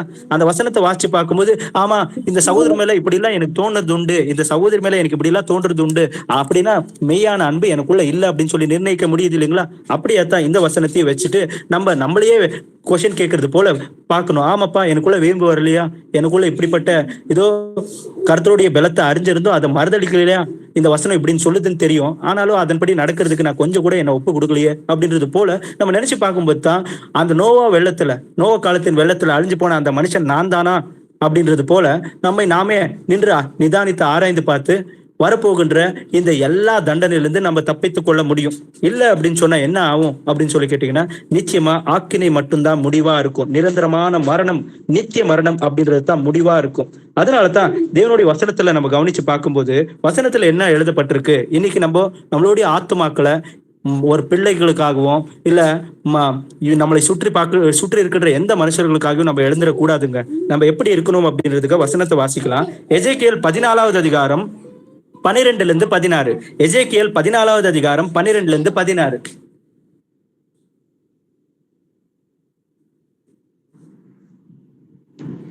கர்த்தருடைய வார்த்தை எனக்கு உண்டாகி அவர், மனுபுத்திரனே, ஒரு தேசம் எனக்கு விரோதமாய் துரோகம் பண்ணி கொண்டே இருந்து பாவம் செய்தால் நான் அதற்கு விரோதமாக என் கையை நீட்டி அதில் அப்பம் என்னும் ஆதரவு கோலை முறித்து அதில் பஞ்சத்தை அனுப்பி மனுஷரையும் மிருகங்களையும் அதில் இராதபடிக்கு நாசம் பண்ணுவேன். அப்பொழுது நோவா, தானியேல், யோபு ஆகிய 3 புருஷரும் அதன் நடுவில் இருந்தாலும் அவர்கள் தங்கள் நீதியினால் தங்கள் ஆத்துமாக்களை மாத்திரம் தப்புவிப்பார்கள் என்று கர்த்தராகிய ஆண்டவர் சொல்லுகிறார். நான் தேசத்தில் துஷ்ட மிருகங்களை அனுப்ப அம்மிருகங்களின் நிமித்தம் ஒருவரும் அதன் வழியாய் நடக்கக்கூடாதபடி வெறுமையும் பாலும் ஆகும்போது அந்த 3 வருஷமும் அதன் நடுவில் இருந்தாலும் தாங்கள் மாத்திரம் தப்புவார்களே அல்லாமல் குமாரரையாகிலும் குமாரத்திகளையாகிலும் தப்புவிக்க மாட்டார்கள். தேசமும் பாழாய் போகும் என்று என் ஜீவனை கொண்டு சொல்லுகிறேன் என்பதை கர்த்தராகிய ஆண்டவர் உரைக்கிறார். ஆமென். ஆமென். இந்த இடத்துல வசனத்துல கவனிச்சு பாருங்களேன். ஒரு தேசம் எனக்கு விரோதமாக பாவத்தை செய்தால் நான் பட்டியம், அதுக்கடுத்து பஞ்சம், கொள்ளை நோய், துஷ்டமிருகம் என்கின்ற எல்லாவற்றையும் நான் ஒரு பட்டணத்துக்கு ஒரு தேசத்துக்கு அனுப்பும்போது அந்த இடத்துல நோவா, தானியேலா இருக்கட்டும், யோபா இருக்கட்டும், இப்படிப்பட்ட எந்த நீதிமான்கள் என்னுடைய சொல்லின்படியாக செவிசாய்த்து என்னுடைய ஆவியினால் நடத்தப்படுகிற யாரா இருந்தாலும் அவங்க நிமித்தமா அவங்களுடைய பிள்ளைகளையோ அவங்க சுற்றி இருக்கின்ற அவர்களுடைய மனைவியோ பிள்ளைகள் சொந்தக்காரங்க இவங்க யாரையும் நான் பார்க்க மாட்டேன்ப்பா. நான் அனுப்புற அந்த பட்டயம் நிச்சயமா யாரெல்லாம் கீழ்ப்படியாம இருக்கிறாங்களோ அவங்க பிள்ளைகளா இருந்தாலும் அவங்கள வெட்டும் அப்படின்னு சொல்லிட்டு தான் வசனம் சொல்லுது. எந்த துஷ்டபூதங்களை அனுப்புனாலும் இதோ என் சத்தத்துக்கு செவி சாய்க்காதவர்கள் இருந்தா அது நோவுடைய மகனா இருந்தாலும் மகளா இருந்தாலும் அவர்களுடைய ஆத்மாக்களை மட்டுமே அவங்க கொள்ளை பொருளா கொண்டு போவாங்க அப்படின்னு சொன்னா என்னென்ன அர்த்தம் அப்படின்னு சொல்லி கேட்டீங்கன்னா, இன்னைக்கு ஒபீடியன்ஸ் அப்படின்றது என் அப்பா எனக்காக ப்ரே பண்றாரு, என் அம்மா எனக்காக ப்ரே பண்றாங்க அப்படின்றதுனால நம்மளுடைய ஆத்மா ரட்சிக்கப்படாது. ஏசப்பா சொல்றாரு, ஒவ்வொருத்தருடைய ஆத்மாக்கு அவன் தான் உத்தரவாதி. அதனால ஒவ்வொருத்தருக்கு உண்டான அந்த பிரதிபலனை என் மூலியமா அடிகிறவர்களாக மனுஷர்கள் இருக்கிறாங்க. நித்திய ஜீவன் என்கிற பலனை அடையணுமா? அப்படின்னா நோய் போல, யோபோவை போல, தானியேலை போல நாம் கர்த்தருடைய சத்தத்துக்கு செவி சாய்க்கணும். செவி சாய்த்தால் மட்டும்தான் நம்ம வரும் ஆக்கினிலிருந்து தப்பித்துக் கொள்வோம். லாஸ்ட் ஒரே ஒரு வசனத்தை வாசிச்சுட்டு இந்த பைபிள் ஸ்டடியை நம்ம நிறைவு செய்யலாம். ரெவலேஷன், வெளிப்படுத்தல் 3:10. என் பொறுமையை குறித்து சொல்லிய வசனத்தை நீ காத்து கொண்டபடியினால் பூமியில் குடியிருக்கிறவர்களை சோதிக்கும்படியாக பூச்சக்கரத்தின் மேலெங்கும் வரப்போகிற சோதனை காலத்திற்கு தப்பும்படி நானும் உன்னை காப்பேன். அமேன். ஆமென். என்னன்னு சொல்லி எழுதப்பட்டிருக்கு? இதோ பூச்சக்கரத்தின் மேல் வருகின்ற அந்த சோதனை காலத்துல அவருடைய பிள்ளைகளாகிய நம்ம எப்பொழுது விலக்கி காப்பாரா? அவருடைய பொறுமை குறித்து சொன்ன அந்த வசனங்களை நாம் நடுக்கத்தோடு பயத்தோடு கூட கேட்டு அவருடைய சொல்லின்படியாக அவருடைய பார்வைக்கு செம்மையானவைகளை செய்து அவருடைய கட்டளை கீழ்ப்படிஞ்சு அவருடைய நியமங்களின்படியாக நடந்து கொள்கிறவர்களாக நாம் இருக்கும் பொழுது என்ன அவங்கள பூச்சக்கரத்தின் மேல் வருகின்ற எல்லா சோதனையிலிருந்து நான் அவங்களை தப்பித்து விலக்கி காப்பேன் அப்படின்னு சொல்லி இருக்கிறாரு. ஹிரோஷிமா, நாகசாக்கி நம்மளுக்கு எல்லாருக்குமே தெரியும் இன்சிடென்ட் என்ன நடந்துச்சு அப்படின்னு சொல்லி, இல்லைங்களா? அணுபாம்பின் முதல் ஆராய்ச்சியின் அந்த காரியத்தை ஒரு பட்டத்துக்கு மேல அவங்க வந்துட்டு போடும்போது என்ன நடந்துச்சு? ஒரு பட்டணமே ஒண்ணுமே இல்லாம ஒரே ஒரு நொடி பொழுதுல எல்லாமே அழிஞ்சு போச்சு, இல்லைங்களா? அப்படிப்பட்ட எவ்வளவோ அணு பாம்புங்க, எவ்வளவோ அணு குண்டுங்க இன்னைக்கு இதோ கர்த்தருக்கு விரோதமா பாவத்தை செய்கின்ற ஒவ்வொரு தேசமும் பட்டணத்தின் மேல போடுகிறதுக்காக ஆக்கினியினால் இந்த உலகத்துக்குல கீழ்ப்படியாத அந்த ஜனங்களையும் அந்த தேசங்களையும் பட்டணங்களையும் அழிப்பேன் அப்படின்னு சொல்லி இருக்கிறாரு. அந்த தீங்கு நாள் மிகவும் தூரத்துல இல்லைங்க, மிகவும் சமீபத்துல இருக்கு. அந்த ஆக்கினில நாமளும் தப்பித்து கொள்ளணும் அப்படின்னா ஒரே வழி மட்டும்தான் இருக்கு. அது ஆடாம்ல இருந்து தொடங்கி இதோ லேமெக், நோவா வரைக்கும் அவர்களுடைய கீழ்ப்படுதல் விட்னஸா அவங்க கர்த்தருடைய வசனத்துக்கு விட்னஸா இருந்தாங்க, இல்லைங்களா? சாட்சிகளா. அப்படியும் நாங்களும் கூட கர்த்தர் ஜீவன் உள்ளவர், கிருபை நிறைந்தவர் அப்படின்றதுக்கு நம்ம சாட்சிகளா இருந்து நம்ம வந்துட்டு அவருடைய ஆவினால் நடத்தப்படணும். Praise Lord brothers, praise Lord sisters. Brothers sisters மியூட்ல போட்டுக்கோங்க. யாரோ ஒருத்தர் மியூட் எடுத்துட்டு இருக்கீங்க. ஓகே, யாருன்னா ஒருத்தர் இந்த வேத வசனங்களை வச்சு நீங்க வந்துட்டு ஃபைனல் பிரேயர் ஒப்பு கொடுத்து ப்ரே பண்றீங்களா? யாரோட இயேசுப்பா பேசினாரோ நீங்க முன்ன ஒரு ப்ரே பண்ணுங்க, ஃபைனல் பிரேயர். ஸ்தோத்திரம் ஆண்டவரே, அல்லேலூயா. ஸ்தோத்திரம் ஸ்தோத்திரம் ஸ்தோத்திரம். மகா இரக்கமும் கிருபையும் அன்பும் தயவும் நிறைந்த எங்கள் அன்பின் பரிசுத்த பிதாவே, நீ நேற்றும் இன்றும் என்று மாறாத தேவனா இருக்கிறபடியினால் உண்மை ஸ்தோத்தரிக்கிறோம் ஆண்டவரே. ஆண்டவரே, நீர் இருந்தவரும் இருக்கிறவரும் வருகிறோமாய் தேவனாய் கர்த்தர் உண்மை உயர்த்துகிறோம் ஆண்டவரே, உண்மை போற்றுகிறோம். என் தேவனாய கர்த்தர் சுமார் 1 மணி நேரம் இந்த ஆன்லைன் பிரேயரை ஆண்டவரே நாங்கள் கேட்ட ஒவ்வொரு பிள்ளைகளையும் கர்த்தர் இப்பொழுது ஆசீர்வதிங்க. சகோதர சகோதரிகள் மற்றும் சிறு பிள்ளைகள் அனைவரையும் கர்த்தர் இப்பொழுது ஆசீர்வதிக்கும்படியாக கெஞ்சுகிறேன் ஆண்டவரே. ஆண்டவரே, இந்த வார்த்தையை பேசின இந்த எச்சரிப்பின் செய்தியை கொடுத்த உம்முடைய தாசனையும் கர்த்தர் இப்பொழுது ஆசீர்வதிங்க ஆண்டவரே. கர்த்தருடைய வசனத்தை நாங்கள் அசட்டை பண்ணாதபடி ஆண்டவரே, நோவாவை போல நோவா எப்படி தேவனுக்கு பிரியமாய் நடந்தான், ஏனோக்கு எப்படி தேவனோடு சஞ்சரித்து உயிரோடு எடுக்கப்பட்டான். ஆண்டவரே, இன்னும் அதிக வசனத்தை கொண்டு எங்களுக்கு இந்த கடைசி காலத்தின் செய்தியை நாங்கள் கேட்டோம் ஆண்டவரே. இந்த வார்த்தையை கேட்டு ஆண்டவரே, இந்த வார்த்தையின் பிரகாரம் நாங்கள் நடக்கணும் ஆண்டவரே. பரிசுத்தரே, இதை நாங்கள் கேட்டு இந்த வார்த்தையை நாங்கள் அசட்டை செய்யாதபடி, இனி வருகின்ற காலங்கள் அழிவை நோக்கி போய்கொண்டு இருக்கிறது ஆண்டவரே. நாங்கள் அதை ஆண்டவரே செய்திகள் மூலியமாகவும் ஆண்டவரே, ஒவ்வொருத்தர் மூலியமாகவும் நாங்கள் அதை தெரிந்து கொண்டிருக்கிறோம் ஆண்டவரே. இது கடைசி எச்சரிப்பின் காலம் என்பதை நாங்கள் அறிந்திருக்கிறோம் ஆண்டவரே. இந்த வார்த்தையை நாங்கள் கேட்டு, இந்த வார்த்தையை நாங்கள் அனுதினமும் கேட்டு விட்டுவிடாதபடி அந்த வார்த்தையின் பிரகாரம் ஒவ்வொருவரும் நாங்கள் நடக்கும்படியாக உம்முடைய கெஞ்சுகிறோம் ஆண்டவரே. இதை கேட்ட அனைவரையும் கர்த்தர் இப்பொழுது தொட்டு ஆசீர்வதித்து அந்த வார்த்தையின் பிரகாரம் ஒவ்வொருவரும் நடக்க உதவி செய்யுங்க ஆண்டவரே. அப்படியே செய்ய போறதுக்காக நமக்கு ஸ்தோத்திரம் ஆண்டவரே. துதி கன மகிமை யாவும் உமக்கே செலுத்துகிறோம். இரட்சகர் மீட்பரும் இயேசு கிறிஸ்துவின் நாமத்தினாலே ஜெபிக்கிறேன். ஜெபம் கேளு எங்கள் ஜீவனுள்ள நல்ல பிதாவே. ஆமென். ஆமென். ஆமென். Praise the Lord, brother. Thank you, Praise Jesus. Praise Lord, uncle. Thank you, brother. Praise Lord, brother. Praise the Lord, brother. Praise the Lord, brother. Praise the Lord, brother. Thank you very much. Praise the Lord, brother. Praise the Lord, brother.